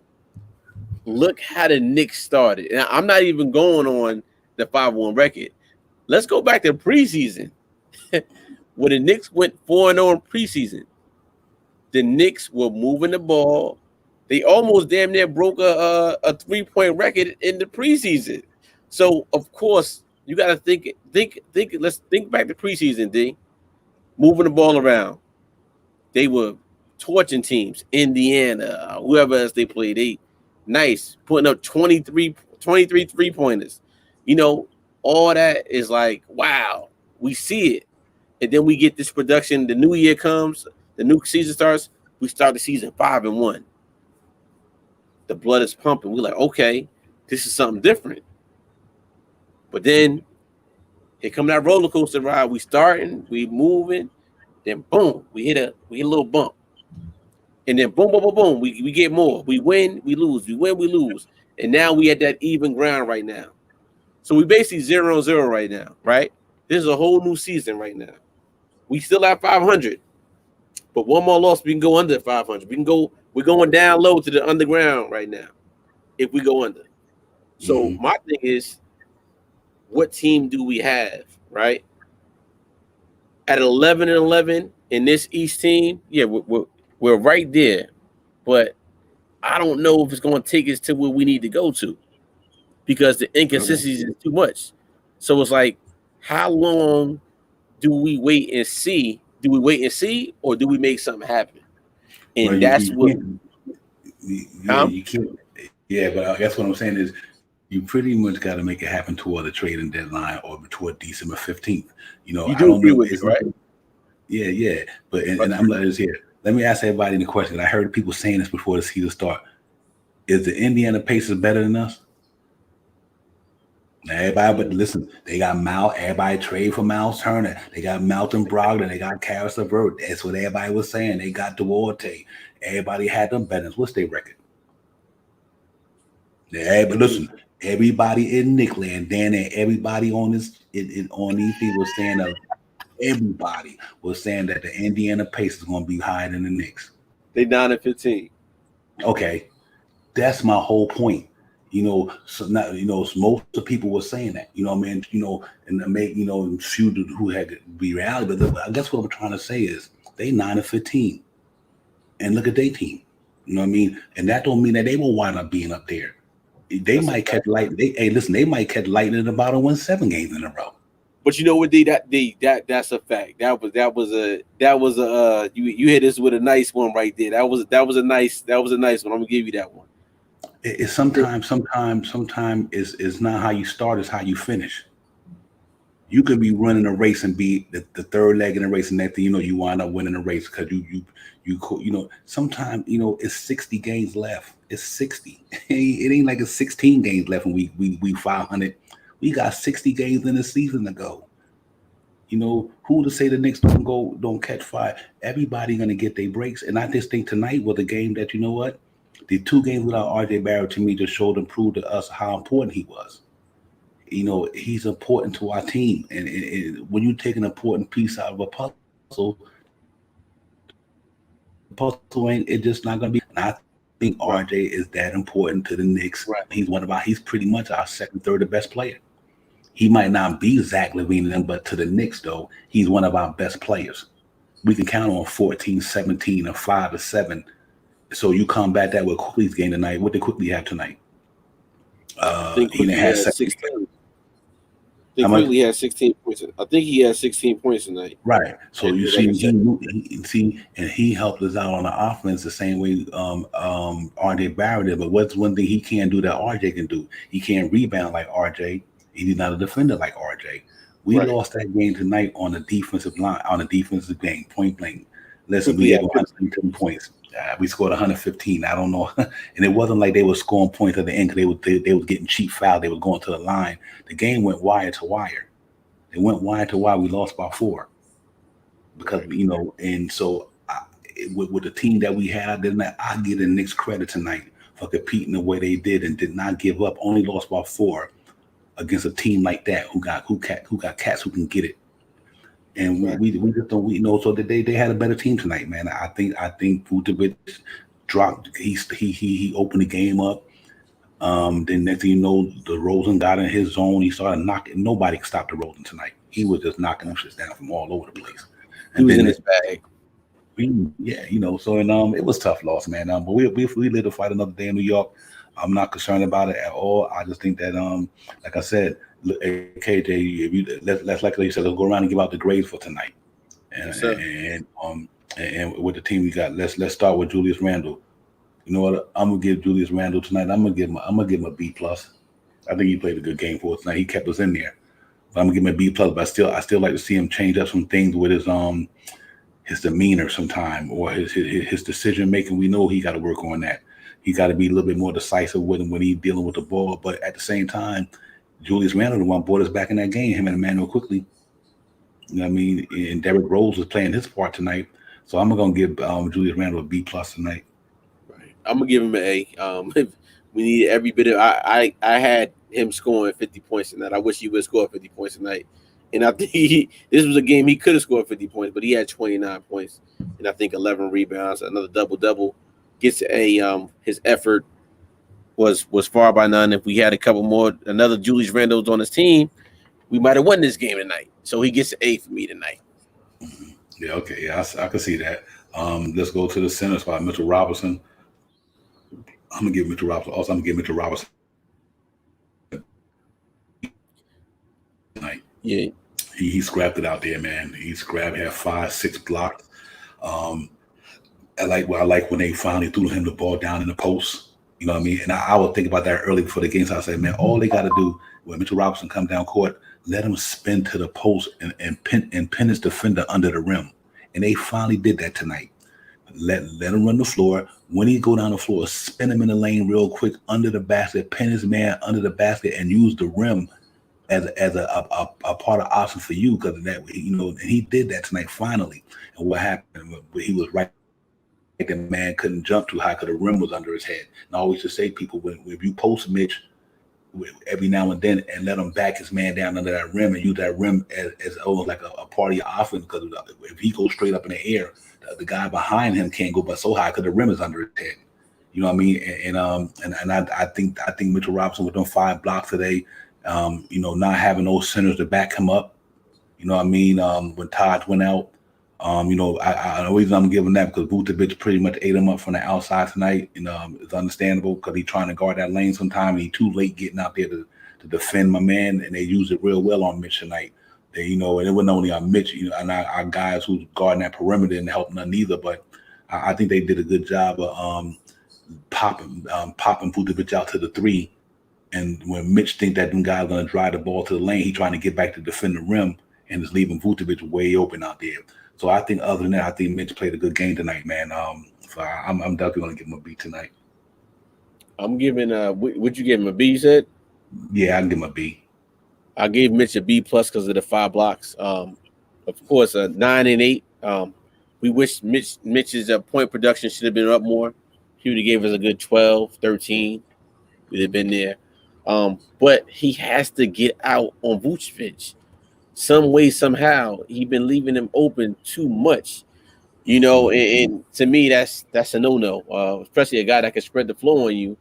And that's one thing we kept saying that we wanted that center that can help. But yes, Mitch does help. Mitch, if we have no Mitch Robinson tonight, we that game instead of 4 points, we'd have probably lost by like 10 to 15. So he does help with those 5 blocks. But again, he has to get out on these guys, stay with this man, especially with a guy like that. That guy likes to shoot from the outside. I didn't see Vucevic post up one time. He's an outside game, but he gets the B plus because of the 5 blocks. Yeah. And one thing I gotta and the reason why I gave him a B. Everybody watch all the games now. I know we watch what happens to the Knicks every time Mitchell Robinson leaves the court. Go back to every game this year that he played. When they take Mitchell Robinson out the game for the Knicks, look what happened. Every game, I want y'all to check this out. Soon that young man get took off the floor, look what happened to the Knicks team. They score inside. I got you. They just score on us. See, so sometimes we never hired Mitchell Robinson to be a 25-10 guy or 17-7. That's not his game. The Knicks brought Mitchell Robinson out there to do just what he's doing, and he's a rim defender. They didn't hire Mitchell Robinson to be a point scorer, getting 15, 17, 18 a game. That ain't what they paid that man for. You know what I mean? They paid him like they paid Rudy. They got him like Rudy Gobert. I understand that we score better, but at the same time, you could score 100 points and give up 101, you lost. We got 115 points tonight. We lost 119. It don't care how many points you score. The team score more than you. It don't mean nothing. It don't. And that's the game of basketball. How do you lose a basketball game when another team outscore you, right? They got the highest score, they win the game. That's pretty much the way it is. We don't have to rely on him because we got enough offense around it. If they hitting, you don't need 15 points from him every night if he get it. But if Fournier hit us 18, then we having a different game. If Julius Randle do what he do, we have Mitchell Robinson never came. They didn't have him for that. They don't got Rudy Gobert for that. They got them boys for one reason only. You defend that paint. You defend that rim. And tonight, man, you can't expect Mitchell Robinson in his condition right now, to play 30-something minutes without a backup center in there. Nobody relieve him. So you asking this man to go 37, 38 minutes right now at this time of season with him just getting back into the basketball and being off for 9 months, sore, aching muscles all over the place, foot bother him, ribs bother him. The man went out there, he a warrior, bro. And the cat had 5 rebounds and 5 blocks, 8 rebounds. Now I take that. We lost the game by 4 points. You know what I mean? And Mitchell Robinson was a major reason why we was in that game. Every time they take that boy off the floor, the Knicks lose games. I keep everybody keep talking about offense, offense. That's not the only part of basketball. Because if you can't stop nobody, offense don't mean nothing. It don't. It Right. just don't mean nothing. So I give him a B. I give him a B tonight because I think without Mitchell Robinson that game tonight, we lose by 15 to 20 tonight. That's why I give him a B tonight.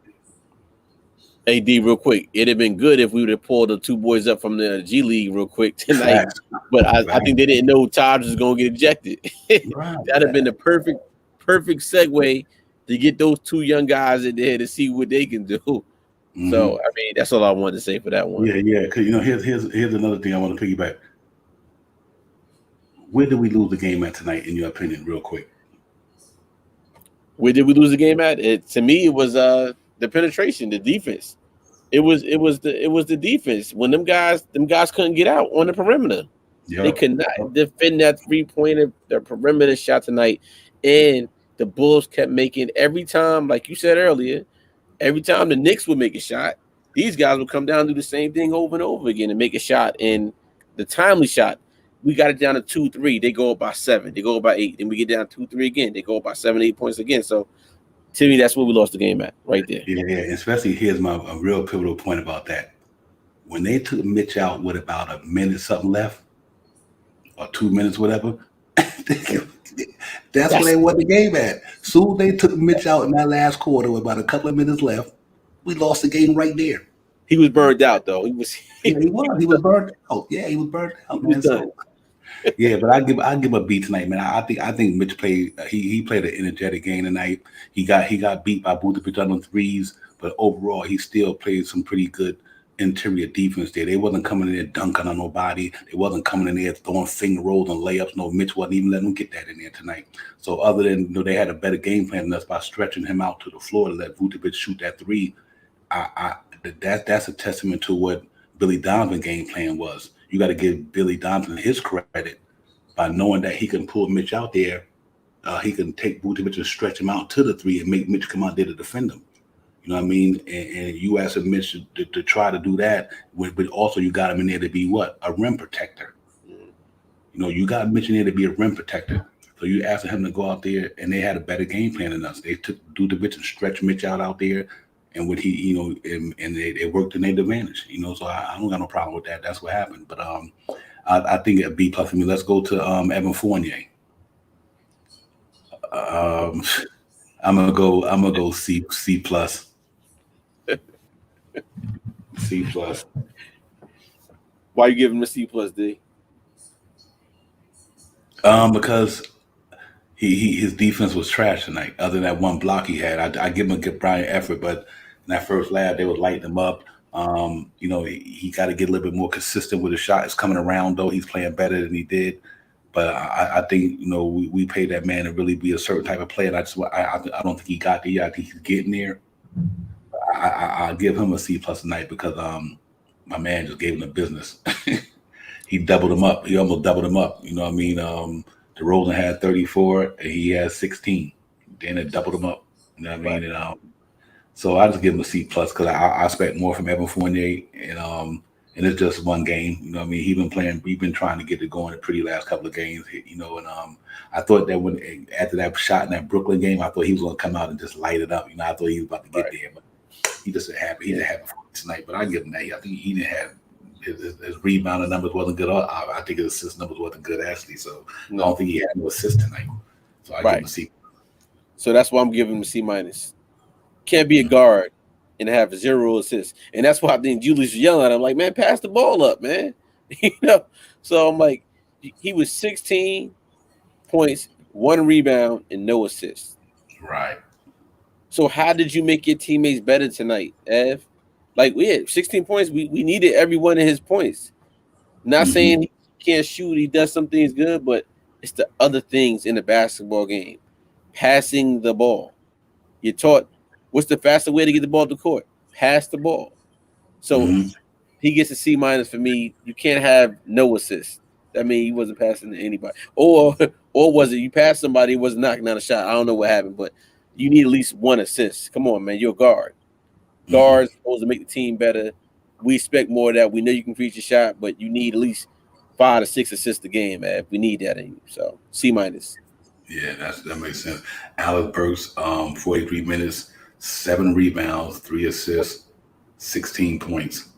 Um, Whew. I had to go B minus tonight for me. Just due to the fact what I know, what I want to see Alex Burks do a little bit more, bit better. I think he misses Obi Toppin and Mitchell out on lob situations because he's so much of a score first point guard. There was a couple times tonight where he literally could have got Obi the ball up in the air and Mitchell Robinson up in the air. But either he didn't see him or he just pretty much was focused on Yeah. the shot. But he played some good defense against Lonzo Ball tonight. Lonzo Ball had 8 points. He was in foul trouble. He put him in foul trouble tonight. You know what I mean? So I think overall he played a good defense game on against Alonzo tonight, but not enough to me. But he had 16 points against Alonzo Ball. Alonzo Ball is a good defender, and like I said earlier, sometimes you got to get the other team their credit. So I didn't give B minus. I think he I would like to see him got a little bit more assist to them guys because if he's gonna be a point guard, though he don't gotta be a pass first point guard, but it was opportunity there that he could have got Mitch the ball in good spots, and he could have got Obi the ball in good spots. And I think I don't want to say he overlooked him. I think he maybe thought he had a better shot. That's just a process of being not a true point guard, but they throwing you in that role to be a point guard. And I just think that's one area tonight I think he could have been a little bit better at was facilitating to them big men. 'Cause I did see a couple of times where them dudes had some easy lobs, but I don't think he just didn't either he didn't see him or he wasn't confident with throwing the ball up there. I guess. Right. So I'm giving Evan a B. I mean I'm Evan. I'm giving Alec a B tonight. Here's why.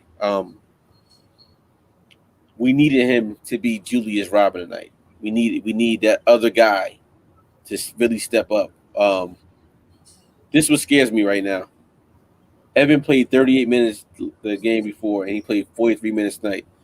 He played 43 minutes tonight. That man only sat for 5 minutes. I don't know if he could withstand that many minutes because he's based off the energy off the bench. Then now I like him starting. I do want him in the starting lineup, but if it's going to take his energy away, his production numbers are going to start going down because he's not used to playing this many minutes.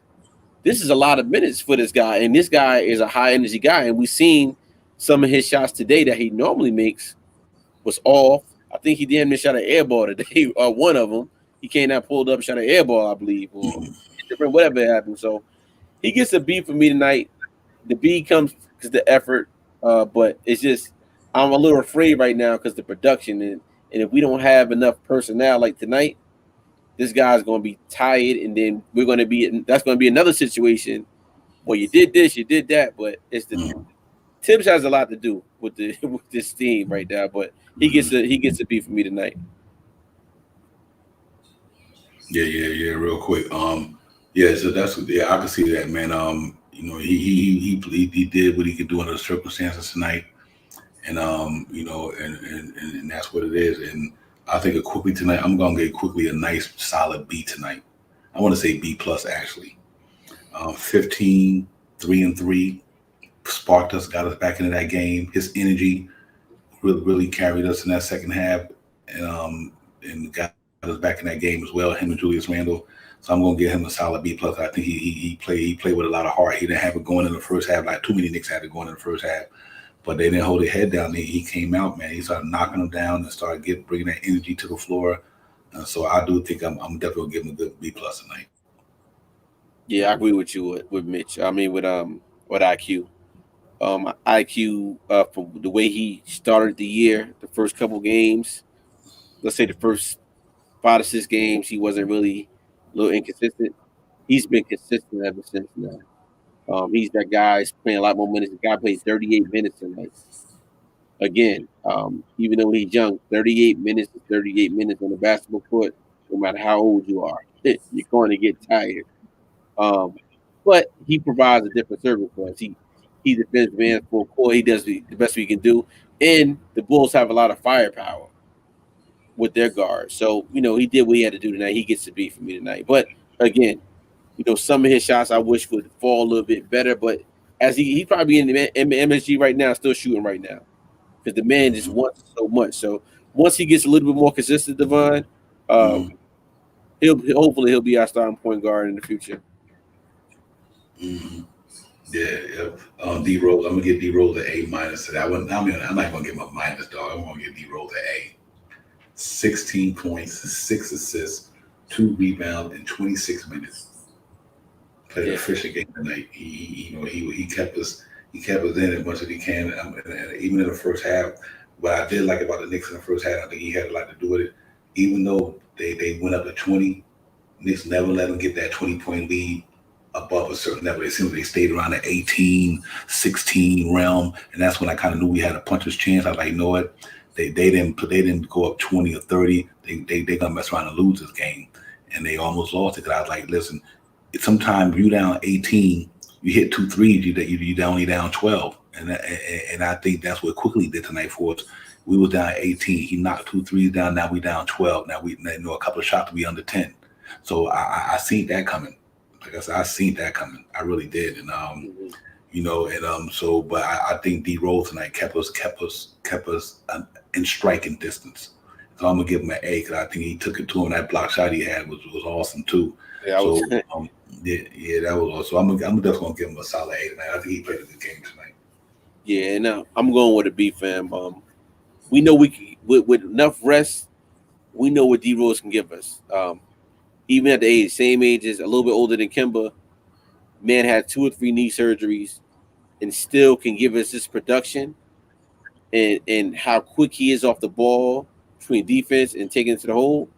Absolutely, he gets to be tonight. I just wish I wish he would have played a little bit more minutes because I think his production was there tonight. All we needed was 4 more points.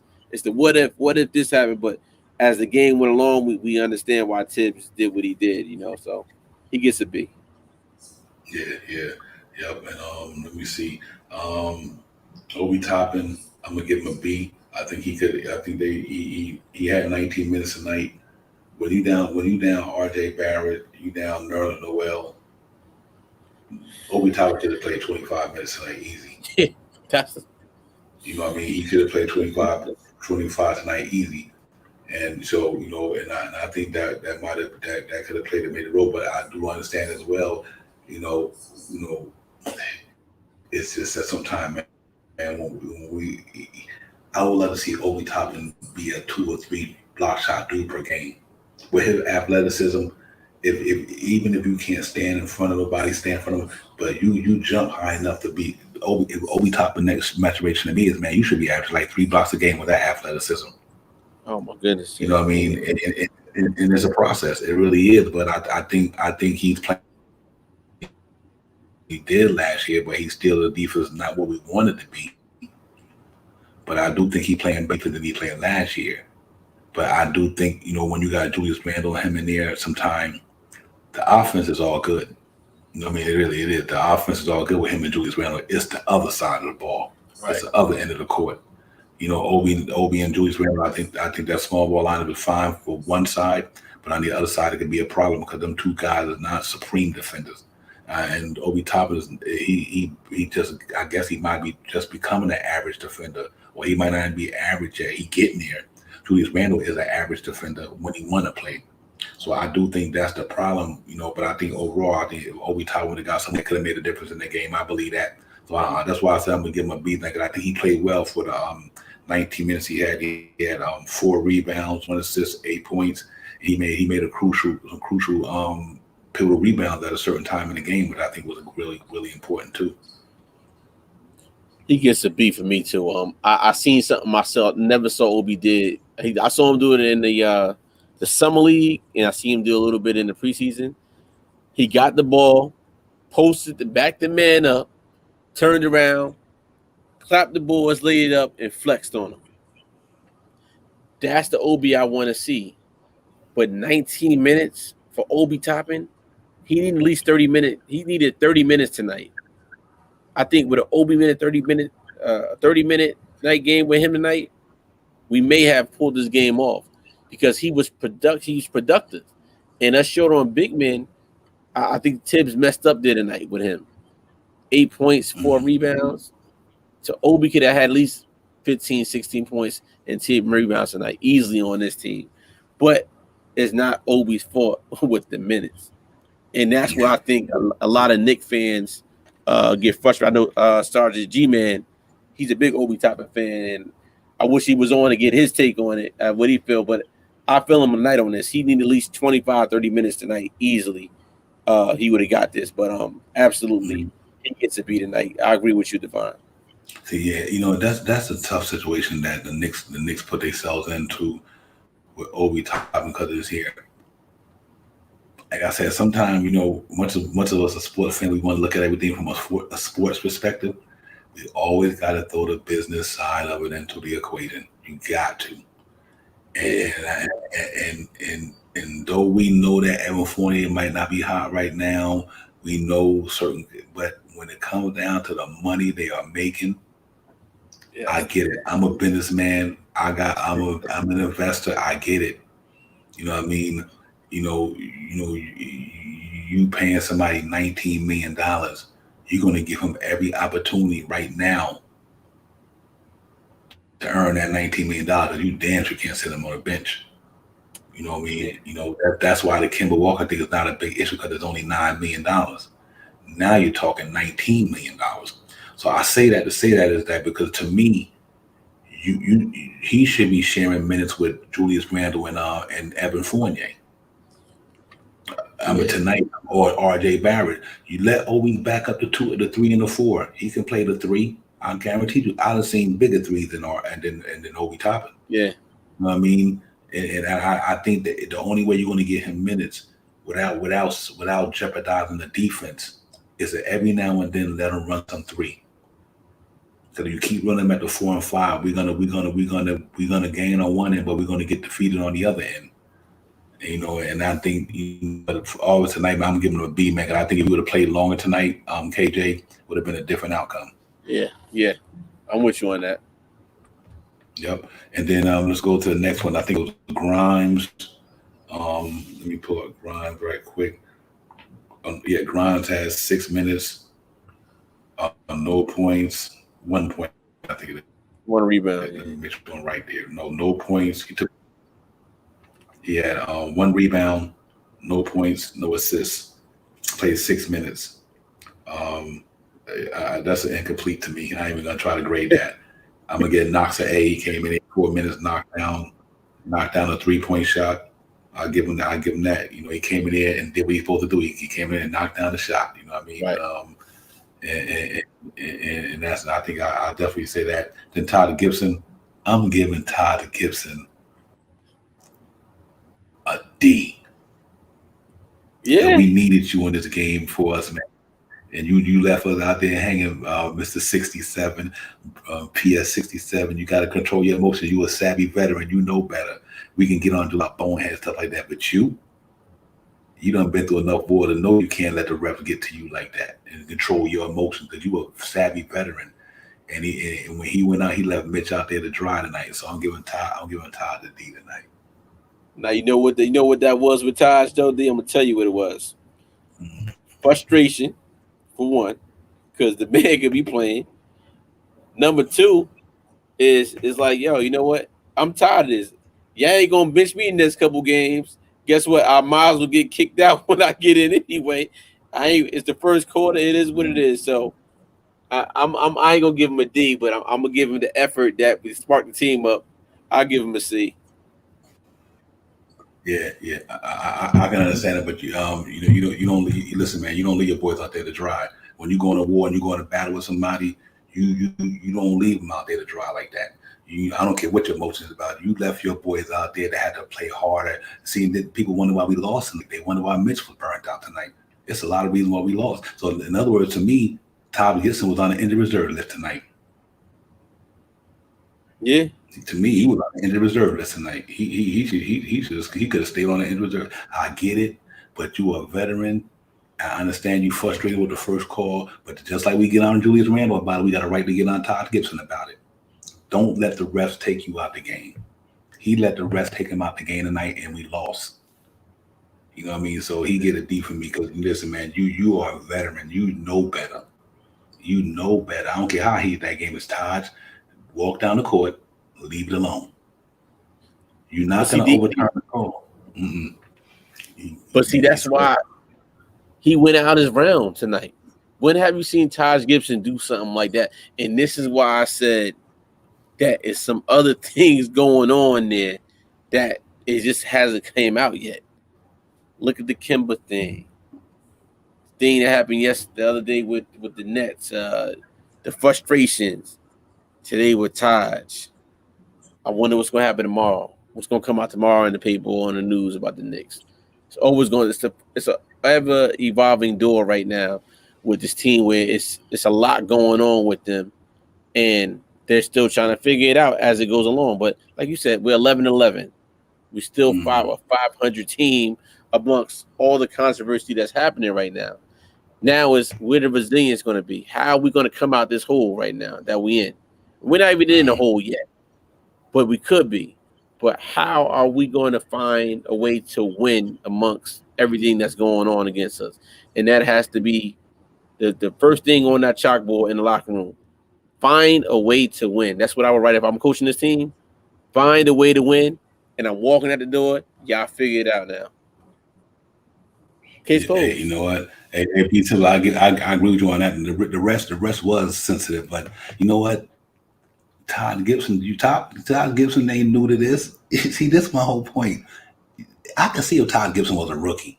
I could, I can understand what he might have been. It was frustration. The ref called one a few minutes ago, but how many times does Todd Gibson get called for bad screens in the game? That happens all the time with him. That's who he is. He an enforcer.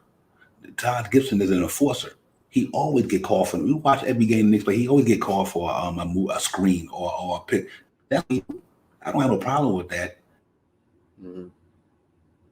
Cause that's what he do. He do that shit all the time. Todd Gibson always throwing screens like that and getting called for fouls and going down the other way. He always do that.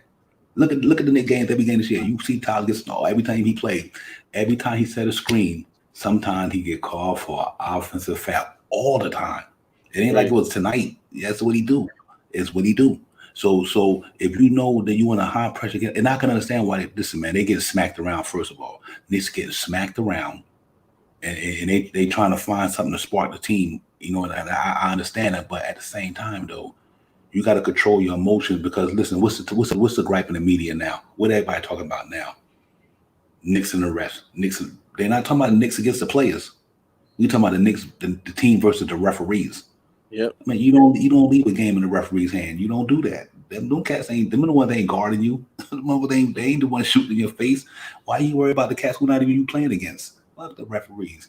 And that's just the way basketball is. Sometimes you gotta control your emotions and just try to just take even kill because the game is 48 minutes. Todd got thrown out the game in the first quarter, second quarter, whatever. You got to be able to control your emotions for 38, 48 minutes because we needed him. We needed Todd tonight. So if Julius Randle about getting stupid technical fouls because he arguing with the refs, then you got a right to get on Todd Gibson too. It ain't fair to get on Julius Randle. Don't get on Todd. No, they both made bonehead. They leave the refs alone. They ain't work. You're not gonna overturn a call with the refs. If the refs call a walk on you, a travel, what's the use you argue with them for? They're not gonna change the call right there in front of you. They ain't gonna change the call. So what the hell you arguing with them for? This, and that way you don't take your mind out the game. And now right. Like Julius Randle, he might get a foul. Now he's thinking about what the refs did to him, and the other dude about to blow past him with a jump shot or a dunk, or you get distracted by something that's irrelevant. It's irrelevant, So that's why I gave Todd that grade tonight. Because Todd, we needed you tonight, man. You down Jericho Sims, you down Noel. You are backup center. We needed you tonight, and I think if he would have been in there, you could have spelled Mitch a little more tonight. And maybe wouldn't have had to put Obi at the 5 and put him in that situation tonight. So I think that's what happened with me with Todd is that you took yourself out the game when we needed you tonight. I think Todd would have made a huge difference in that game against Vucevic. because he got the speed and the body to handle opposed to Mitchell Roberts, who's bigger and slower. At least Todd can go out there and body that dude and make it hard on him. We needed that tonight. That's why Vucevic had 27. So yeah. But hey man, it is what it is, man. We just got to get back at it, man. It's just a loss, man. It's a loss. It's 60 games left in the season. I'm not concerned whatsoever. We lost 114 and 119. We didn't play good defense. We had 18 turnovers, and we still only lost by 4. And we were down good. We were down a bunch of players. So to That's me, real. that's why when everybody think our team is not good, hold up. We lost 119 to 115, 18 turnovers, gave up 69 points in the first half. You down R.J. Barrett, Nerlens Noel, Todd gets to get thrown out, and you still lose by 4. I'm good. I'm good because I know that if certain things wouldn't happen in that game, we probably walked out of MSG tonight with a nice win tonight. So we got to get better at consistency. My biggest thing is consistency and figure out the Fournier thing. And if the trading deadline get here, and you were able to move somebody, then you move. I think Nerlens Noel might get dealt. I think I got this. Yeah, might get dealt.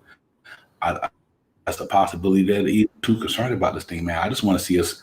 I want to see the Knicks, play with 15 guys all on the court at the same time. And because the team that we had on paper in the regular season, KJ, is not the team that's playing right now. Nerlens Noel missed Dina missed about how many? We played 22 games. He had to miss about 17 games already. You know what I mean? Yeah, I mean, and it's like, man, Kemba Walker wasn't popping right now. R.J. Barrett, so we just got to get it together. But I think we make our run at the end. I think we're going to peak at the right time. So I'm going to stay confident, optimistic about it because I do think that if you look at the games that we're losing, it's not like people blowing us out. You don't never see the Knicks get blown out. They stay competitive. It's not like team blowing us up by 28. Nah, you not even see that. You don't even see that happen. We might lose the game a lot. Yeah. Mm-hmm. It has happened. I mean, but not consistent though. Not consistent, which is great, and I agree with you on that level. It doesn't, but I love your optimism is beautiful. You're right, but I just know with 22 games of what I see in this team, they just too inconsistent for me as a fan, and it is. I think I've seen enough of what I had to see to move forward, and I just based on what I see right now. Of course, if it was a different record, if they was on a winning, they started where they. Of course, it'd be a different talk, but I got to keep it real. This is Nick's real talk. If I can't give you the real talk on this, I don't need to be on this platform. I'm telling you my real talk, and I'm not talking with you, D. I'm talking to the chat. That's for everybody on here because I know it's some people that feel the way Devon feel. And I know some people that feel the way I feel. The way I feel right now with 22 games is I'm at the panic mode right now. KJW Events is at the panic button right now. And whatever this team wants to do it. I don't care who they trade. It is what it is. If it's going to make the team better now so we can have better takes. And I can go to bed better at night with my pillow, with my Nick pillow right here. Yeah, hey, I don't want y'all guys to it's not about optimism for me. I don't feel the way because I'm optimistic. I'm feeling the way I feel because I see the things that I see the facts that's being presented out there on the floor. It has nothing to do with optimism with me. Because if you suck, you suck, and I'll call you out on. Like I said, I deep and suck tonight. That's not optimism. That's facts. Right. I deal with facts here. It's not about optimism to me. I just know that I've seen basketball for 50 years. I've seen this. I mean, we are sports. We talking sports here. I don't watch this sport for 50 years. It happens all the time. Right now, watch later on in the year when we in a fourth or fifth spot, or we at the sixth or fifth spot with a game behind somebody. Know what I'm going to say? Why y'all was tripping? That's what I'm gonna say. Because it's basketball. It ain't how you start; it's how you finish. Look tonight. What did you say? Milwaukee record was. We got Milwaukee. What? Milwaukee lost tonight. They lost tonight. So they lost what? How many games they lost now? I think 9, 14 and 9. I think. Okay, we 11-11. So they lost two more. We lost two more games than them, and they team way better than ours. And we lost Right. two games. We done lost two games more than them. It's a long season. I guaranteed you, all these teams that we all talking about, we think watch some of these guys start falling off, and watch some of the teams that's down there start coming back up. Watch what happened. I guarantee you, we gonna have the same conversation just like last year. Knicks come out the gate. Oh man, this next thing you know, we went 9 in a row. Everybody, the Knicks going to the second round, and shit happens. We get caught up in feeling emotions in sports sometimes without we like me. I'm not a cat. Listen, I'm optimistic. I'm a positive person, but I'm not. I don't take optimism over reality and facts. I'm optimistic about life. Period. But I don't let my optimism overcome the truth. Right. And what happens out there on the basketball court. Like I said, we scored 115 points today. We scored 112 against Brooklyn. Why? What is there to be mad about? We scored 112, 115 points. What is to be mad about tonight is 18 turnovers and poor defense. That ain't optimism. That shit sucks. Ain't nothing to be optimistic about that. The motherfucker sucked tonight on defense. So it's not about optimism for me. It's about what I see out there on the court and what I think the Knicks need to do to be a better team at some time. They need to get out there and play better defense tonight. They let them boys torch them tonight, but I understand why they torched them too, because we had components that wasn't there. Like I said, I mean, you got to look at it for what it is. If you play like look at the New Orleans Pelicans right now without Zion. Do you think the New Orleans Pelicans would be the way they at right now if Zion Williamson was playing for that team? No, they'd be better because one of their key components is not there. That's all I'm saying. I don't want to say our team suck. I'm not saying that, man. We won 11 games and we haven't even playing good basketball. We won 11 games. That means we got a competitive team. They fighters. They scrappers. They go hard. They just haven't clicked together yet. They just haven't put it all together yet. But sometimes it takes people longer to gel. And I think that's what it is for the Knicks. I think it's taking a little longer for Evan Fournier and R.J. Barrett and these guys to get together and come together and become a better team. But I do think they're working on it. I have no problem with the two losses because we lost to two better teams. As of right now, them teams that are the highest standards, they're better than us right now. But we competed against them. Brooklyn didn't blow us out. We lost by 2. And we lost Chicago to Bulls, who right now is in the highest seed than us in the Eastern Conference. They're a better team than we are right now. And we competed with them. And that's all you can ask for until you get your team in the right, until they all gelling together. And then you take it from there. But right now, the Knicks, when R.J. Barrett is not there and Fournier just finding his rhythm and Nerlens Noel haven't played, I think we underestimating how good this team is because we just haven't had all our pieces together. And I think, like I said, look at when Antetokounmpo they have what's my man, they point guard, and Chris Middleton. Everybody was like Milwaukee there at the bottom. Nah, Milwaukee done won 6, 7 because they got their pieces back. Now they're a stronger team. They're a better team. Watch when R.J. Barrett come back. I guarantee you R.J. Barrett would have played against Brooklyn the other night and played tonight. That outcome would have been different. It would have been different. But we down horses, and I don't care who you are. If you ain't got all your horses, you going into a fight, you probably number 9 out of 10, you're going to lose the fight if you don't got enough pieces to help to compete with that other team. Yes, that's all I am. It's not so much about optimism. I'm just trying to make sure that we cross some T's and dot I's because as a fan base, we've been so emotionally drained with the Knicks over the last 9, 10 years. Like everything is like we never take the good things out of the Knicks. We always take the negative things out. Not you, I'm talking about over the last 8, 9 years. Even though we had some positive things happen to the Knicks in them 8 years, but we always focus on the thing that's not that was negative because that's just the way we were fed. But I don't see that tonight. I just think tonight, man, we got off to a bad start in the first half. This is the best third quarter I think we played all year. Absolutely. One of the best third. Indeed. To that point, man, I think it's just for us as Knicks fans, and I know for me, it's just been the losing throughout the years. Throughout the years, and I think we all are at our boiling point at times, and we even as I said to myself, yeah, we could win this, but it's at the point where it's like, man, like, all right, when is enough here? Like, something has to change, and we got to go from there. But I wanted to say something like the biggest wow tonight. Get this score: 152 points, right. 79. That's the a bad Grizzlies team. over the Thunder. I know we don't talk about other teams on this show, but I just had to bring that score tonight. That's unbelievable. Yeah, you ain't kidding. And they got a player there who making 158, almost $200 million. So That's yeah, man, crazy. it's tough. It's tough, man. You know, like I said, but like I said, I think winning cures all, man. When we win 3 games in a row or something, all this shit will be forgotten. It'll all be forgotten. We'd Yeah. be like, okay, it'll all be forgotten. When soon the Knicks go on a winning streak and win 2 or 3 games in a row, we gonna be singing a different tune. Losing always bring a bad taste in your mouth. It just puts a bad taste in your mouth because when you lose, you critique everything. But when you win the game, there's really not too much critique. Or at least you Nothing don't have critique. to critique Exactly. because you got the W. You Right. got the W. Because even in losses, like man, even some of the games we won, we played like shit. It's So we games got that we to won, we admit. still play like shit.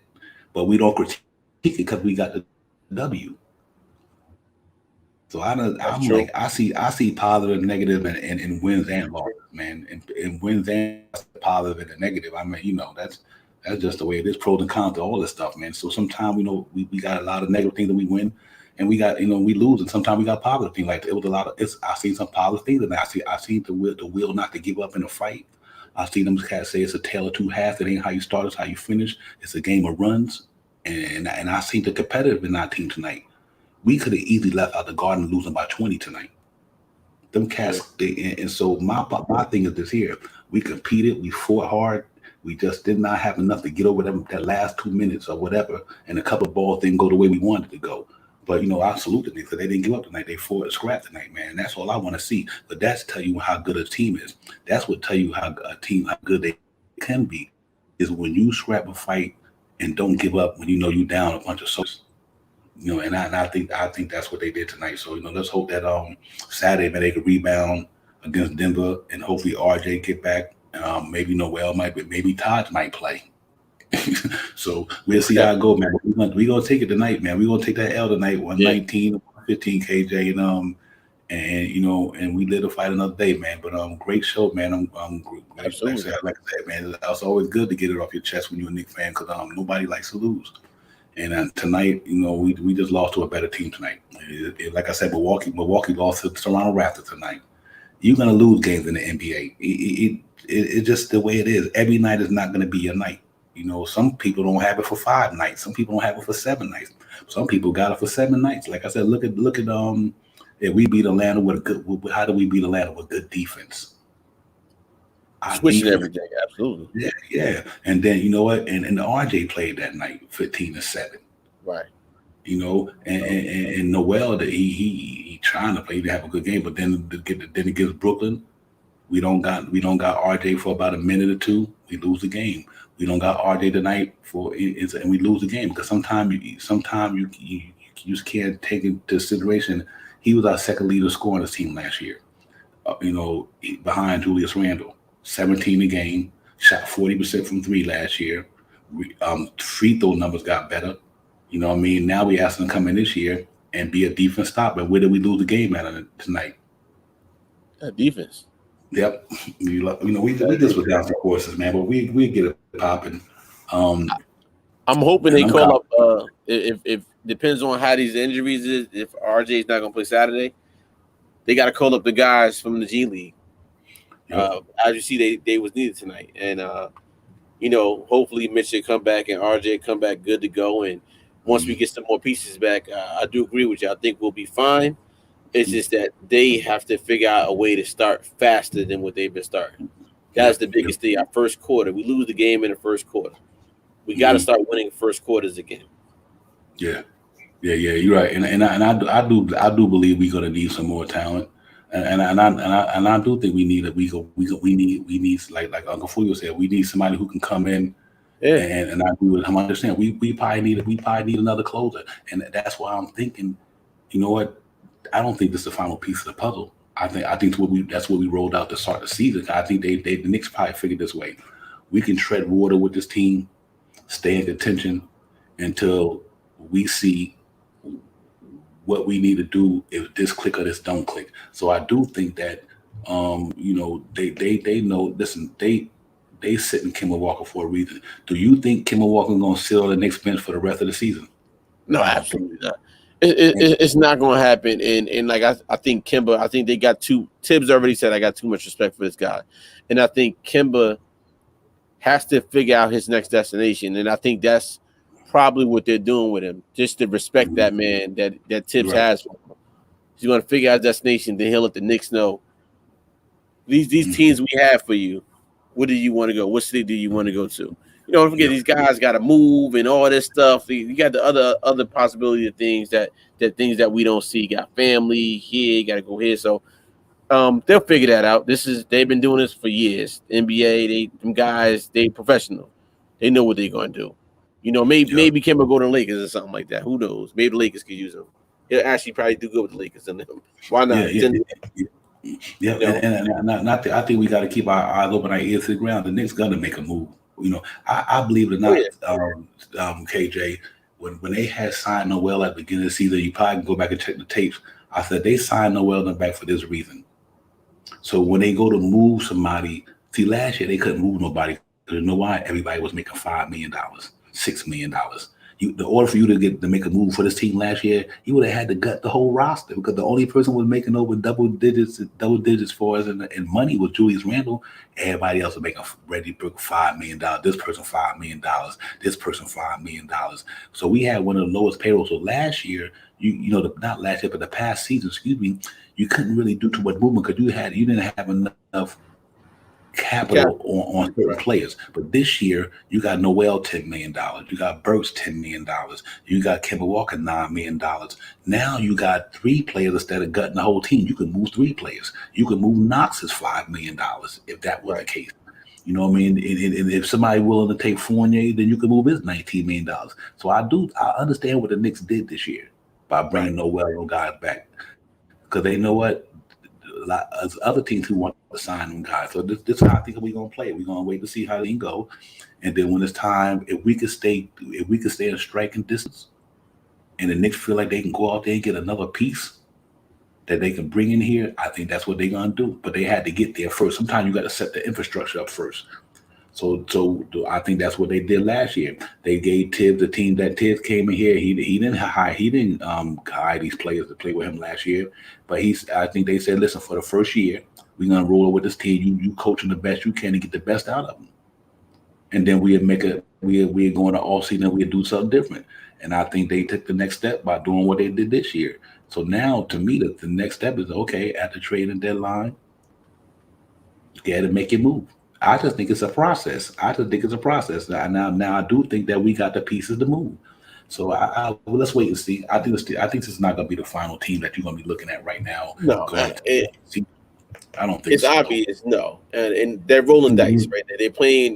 They're playing with house money. We call it house money right now. They got tradable contracts. They have expiring contracts. And like I said, this is not the end all or do all of this basketball team. It's just that they took a chance on guys who they thought could really help this roster out from last year. And we had an even split right now early. It's the land of the unknown. Mm-hmm. But the sense of urgency in Knick land is not that. And that's kind of where I'm at with it. Like, all right, we're here. Now what we going to do? We know something is coming down, to your point, that even Burks' contract is tradable. If Noel can't stay on the court, right? If Noel can't stay on the court, obviously he's next man up because we know we got Simmons right there. Kemba, we know. Knox, we know we got $6.5 million coming to us at the end of the year because of Joe King Noah. That's end of the year, but we're talking about right now. So they got money, and this is what Leon Rose and Worldwide West are. They're numbers guys. They know the numbers. They can do that. This is their first time in a position like this. So if we had to grade them, I still think they're doing a great job. And that's why they accumulate so many different draft picks they have accumulated. I think we have 16 second round draft picks, right? Over the next couple of years, right? So we know major packages are coming. And it's not just for one player. It's going to be a whole bunch of different players coming in because there's no way they're going to draft that many I think we got 8 second round picks next year, right? Something like that. Something crazy number we have. There's no way we keeping all those second round picks for next year, but that's here and over there. I do believe Mhm. a trade is coming. Just for who, we don't know yet. Yeah, That's still to be determined. mhm. Yeah, I believe that because, like I said, to me, here's the thing I like about what Leon Rose and Scott Perry did. They did not skip any steps. See, that was our old regime. We were skipping steps. We tried to go out and buy free agents without coming through the farm system. It's like a major league. But what made the Yankees good all these years? Because they developed a farm system. Derek Jeter came through the farm system. Jorge Posada, all these guys come through their farm system. Now when Scott Perry got here, he started doing it. He Right. drafted these guys. He kept them around. Now and some of them panned out, some didn't. But at least he tried to build through the farm system. You know, the Grimes and all these guys, and RJ, they came up through the ranks, when we drafted these guys. And that's how you build a team. So once you do that, and then now once them so you pick out of the litter who gonna be there, who not gonna be there. So then we started doing that. We picked out the litter. We said, okay, we now Frank not gonna be here. We picked him out of the litter. We think Knott's not gonna be here, we take him out of the litter. You know what I mean? But we know RJ gonna be here, Mitchell Robinson was here. It's guys who you're gonna pick out of the litter to build your foundation. And I think they did that. They brought in Julius Randle. And to add to that, and you know what? Look what it did. It got us to 41 wins last year by bringing it to. Now this year, we brought in some more litter. We pick from the litter who go here, who not. And then what we do is them guys that we signed, I guaranteed you, Scott Perry, you think they sitting around not figuring all this stuff out? They 10 steps ahead of us. Him, Brock Allah, and all them dudes, they 10 steps ahead of us. They Right. they got this shit figured out already. They had to figure it out since last year. But they had to get here. You could not do this last year for the Knicks. We could have won a Bradley Bills, Zach Levine, whoever last year. You did not have the player and the money type of structured deal to get them guys. But this year is different. Because like I said, last year, just to get the think about this here, to get one player making $25 million last year, we probably would have had to send away 5 players. True. You Yeah. understand what I'm saying? We would have had to send five That's players just to make up 20. We could send two players to make $25 million salary up this year. So I think that that's what's important is to make sure that we realize that the infrastructure was being built. I guarantee you now, right now, the Knicks they can go out and get whoever they want now because they got movable contracts, they got draft picks, they got capital now. You know what I mean? So I think yeah, I agree with you, Bill Civilized. That would experiment go wrong, but you know what I'm happy about that. Now, yeah, that's 100 be civilized, real talk. But think about that would have been a 20. Imagine we would have gave Kemba Walker $20 million. You know what I yeah. mean? That's We'd have gave yeah. that boy $20 million. We man, But we'd have been throwing stuff everywhere right now. right, but they did it right and said they knew what they was getting in this situation. That's why they made that contract movable. They knew what they was betting on. They knew what they was betting on. Because you think the next is that Nixon knows that super say, well, you know what? Boston didn't want him. OKC didn't want him. So we gonna be the one that don't know no better. Think that we gonna get him. He gonna turn our franchise around. They knew it was a gamble, but it was a good gamble. You know what I mean? So and I think he's gonna be able to move. We're gonna be able to move him with no problem. But he still got enough offense in his game to go to a contender to give him Yeah. some points off the bench. You know what I Yeah. mean? So, yeah. So even Noel, I think Noel is a wrap. I thought Noel was a wrap from the beginning of the season. I like they just hired. They just got him to back up Mitch until something comes along and they can move that contract because it's that easy. 2 years, because the third year the team out. So I always call it 2 years. I don't even call it three, call it two. So it's movable. So a team like, I'll take Noel for this year, and next year I could move him, or he could help us out get to where we got to go. He could be a key piece to a backup center role, or like imagine him in Dallas or somewhere, somebody who need a backup center.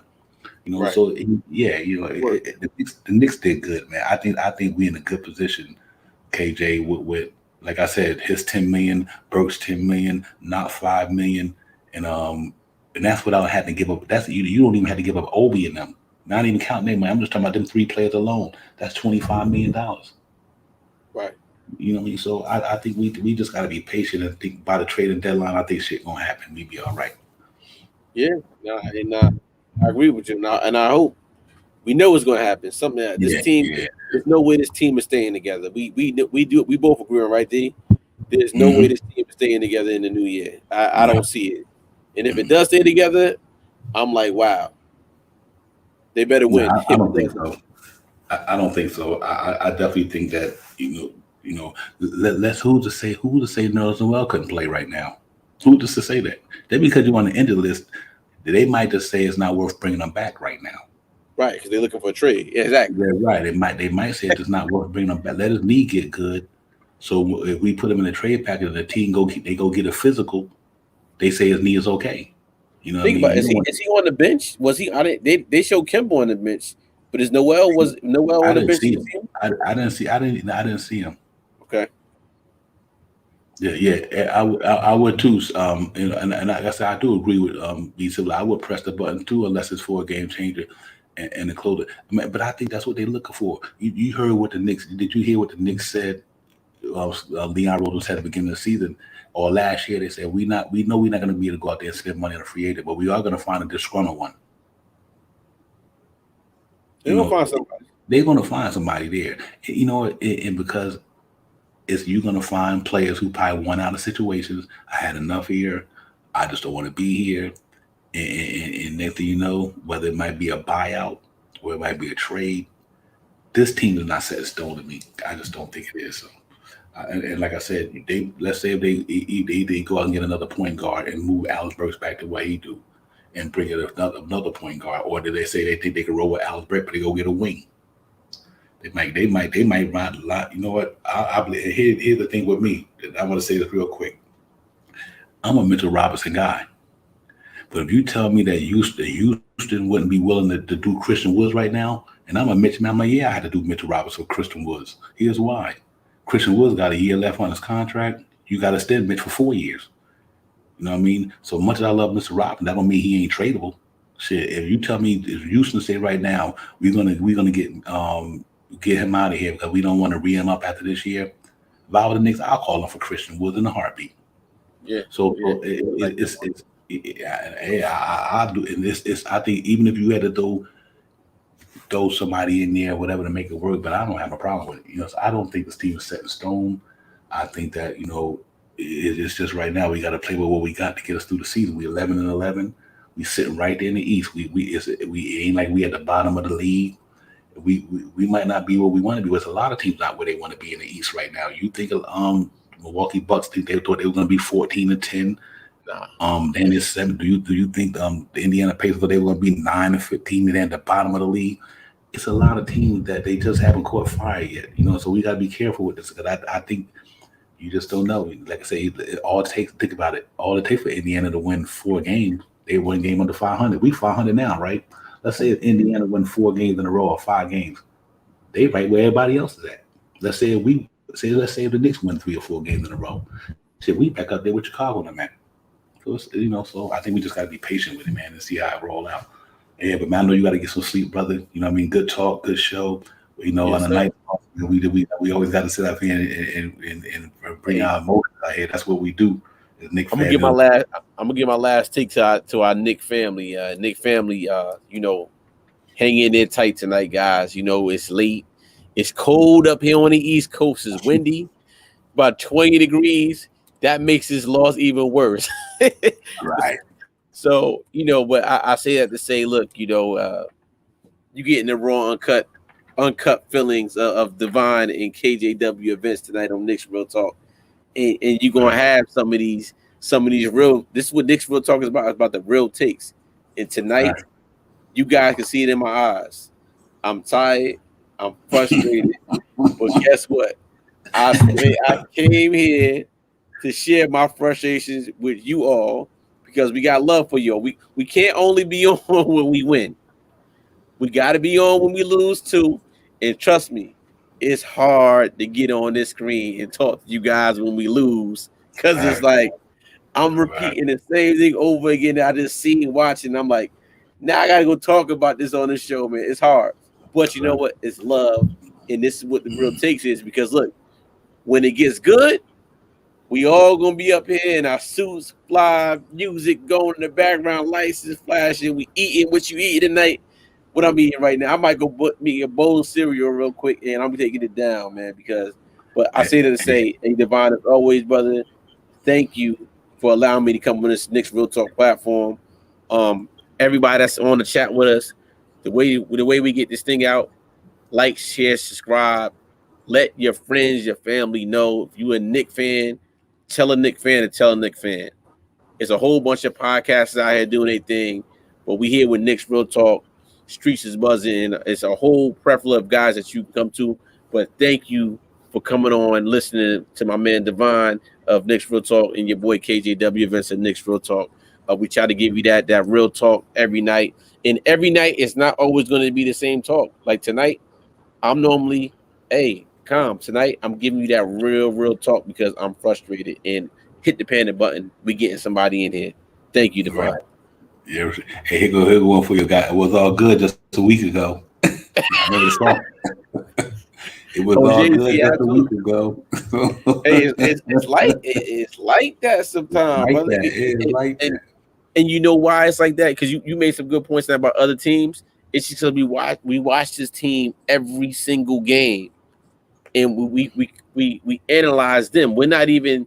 You made great points tonight about the Indiana thing. I wasn't even thinking about it. You caught me with a low blow on that one day. I'm gonna give you that one because they're 9-15, right, and we're 11-11. But the thing is, we're not worried about nobody else, right? But in reality, they are 9-15, and they were supposed to be in that top tier teams in the East. So at least 8. I agree with you on that. Like, we 11-11. So maybe I need to take it, brother. Maybe I need to take it. Maybe I need to take this nice pillow. I'm gonna go to sleep on it, relax, go into my Nick land. Let me see if I come up with some trades, and we'll see what happens tomorrow morning. Maybe I'm tripping tonight, but I'm not tripping. I'm still hitting the panic button. Nah, you're not. You know what it is. You frustrated like a lot of us. You know what? You just want us to win, bro. You just want us like us. It's disappointing when we lose the game, man. It really is. You want to pull your hair out, like, man, we should. But it's a long season, though. You know what I mean? It's just a long season. You know what? And I always try to be. I try to be even keel about it because I don't. I don't want to try to do this thing off of feelings and emotions.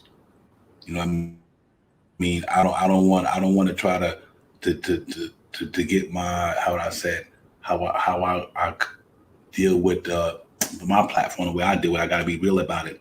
I got to be able to channel my emotions because sometimes you let your feelings and emotions get in the way, and it might cloud your judgment. And see, for me, I can't do that. Not in any deal. Like, I don't care what it is. Even when I'm having a bad day, I got to make sure I get this house right, or this apartment building right, or I'm not going to be able to be productive. Even when I'm not having a good day, I try to make sure that I stay even keel. But it's a long season. Like I said, sometimes people run marathon. They start in the back of the marathon line. Next in the race, they have number 2 or 3. So we just got to come out of it, man. I'm good. I'm good, and I really am. I just think that it's we close. We close. A good for our competitive game for hard guys in the chat, and I'm just gonna leave it at that. They played better than us tonight, and they deserve to win. But I get close to our team for fighting and scrapping to try to make up for the bad game that we had because we played terrible in the first half. But what I'm happy about is our team stayed competitive. They didn't give up. They said we just got to catch lightning in the bottle. In that third quarter, they came out just when we thought at the halftime, a lot of us turned that TV off. I was like, no, they be all right. There's a game of run. They'd be back in it. The Knicks, because I noticed they could never get us past 20. They could never get us past 20, even though they was beating us in the first half. They couldn't get us past 20. I said, you know what? 2 or 3 jump shots, we back in this game, and that's what happened. I just think we got to do a better job. Like Uncle Fulio said, we got to get a closer. We go with Julius Randle, and we need some height, bro. We need some length. Bad in New York. I do think we need some length. That's why I was I'm hoping if RJ come back and it might be a different outcome because tonight we done had a length to go against the Rosen and them cats. Commander quickly only 6'1" or whatever. So he couldn't really do too much against Zach LaVine. He tried. He played a good game, but he couldn't on the defense side. There wasn't too much Emmanuel quickly could do with him. And Fournier can't do too much with DeMar DeRozan, and I think that was the game right there. As far as making it hard on us, but we good. Knicks will be bad. We gonna get it popping. Saturday, guys, 1 o'clock. Knicks go to be in MSG. We play the Denver Nuggets. We can go in there and control Jokic and them guys, and maybe try to bounce back and get back over funded. And I think we play a good game. When I'm always gonna think that I think we got a good enough team to compete against anybody. It showed it tonight. Like you said, the inconsistency, like you said, KJ, and we all agree we got that. We got to come out. We can't be this inconsistent coming out of the gate. And I thought that was one of the main reasons I thought we would be different. I thought Foreign Walker would at least make us a little bit more coming out of the first quarter. And right now we're not getting that. You know what I mean? And so we just need our guy to step up. Let's hope that RJ come back Saturday. Let's hope that Noel might play, or and hope the guys have a better game. But overall, we'll take it 119, 115, 18. Defense not going to get it, and not with the type of team not that the type of basketball that we play. We supposed to be a gritty defense-minded basketball to have tonight. And right. So it is. But my man, brother, I know you get on the grind to be a lot, get it crazy tonight. I don't want to be on too late tonight because we know I got things to do. I want to go Fulio soup. All you guys, man. I just hope that we can get back at this thing, man, and get the ship stirred back around. When Knicks lose, nobody want to be up in here. It's like that. So that's why I didn't press everybody for coming up in here because on L, I had nothing to talk about. But I take bad with the good and light, brother. And just hope that we live to see another day, and we will. So salute to everybody, man. Hey, KJ, my brother, thank you. I appreciate you, real talk, man, for hanging there with me tonight, man. Keeping this thing popping. Shop House, know you guys. CT, we'll see y'all Saturday. May y'all enjoy y'all Friday, man. And let's see if we can bounce back Saturday, man. Salute to everybody. We'll see y'all on the next one, man. Peace. Yeah, have a safe weekend.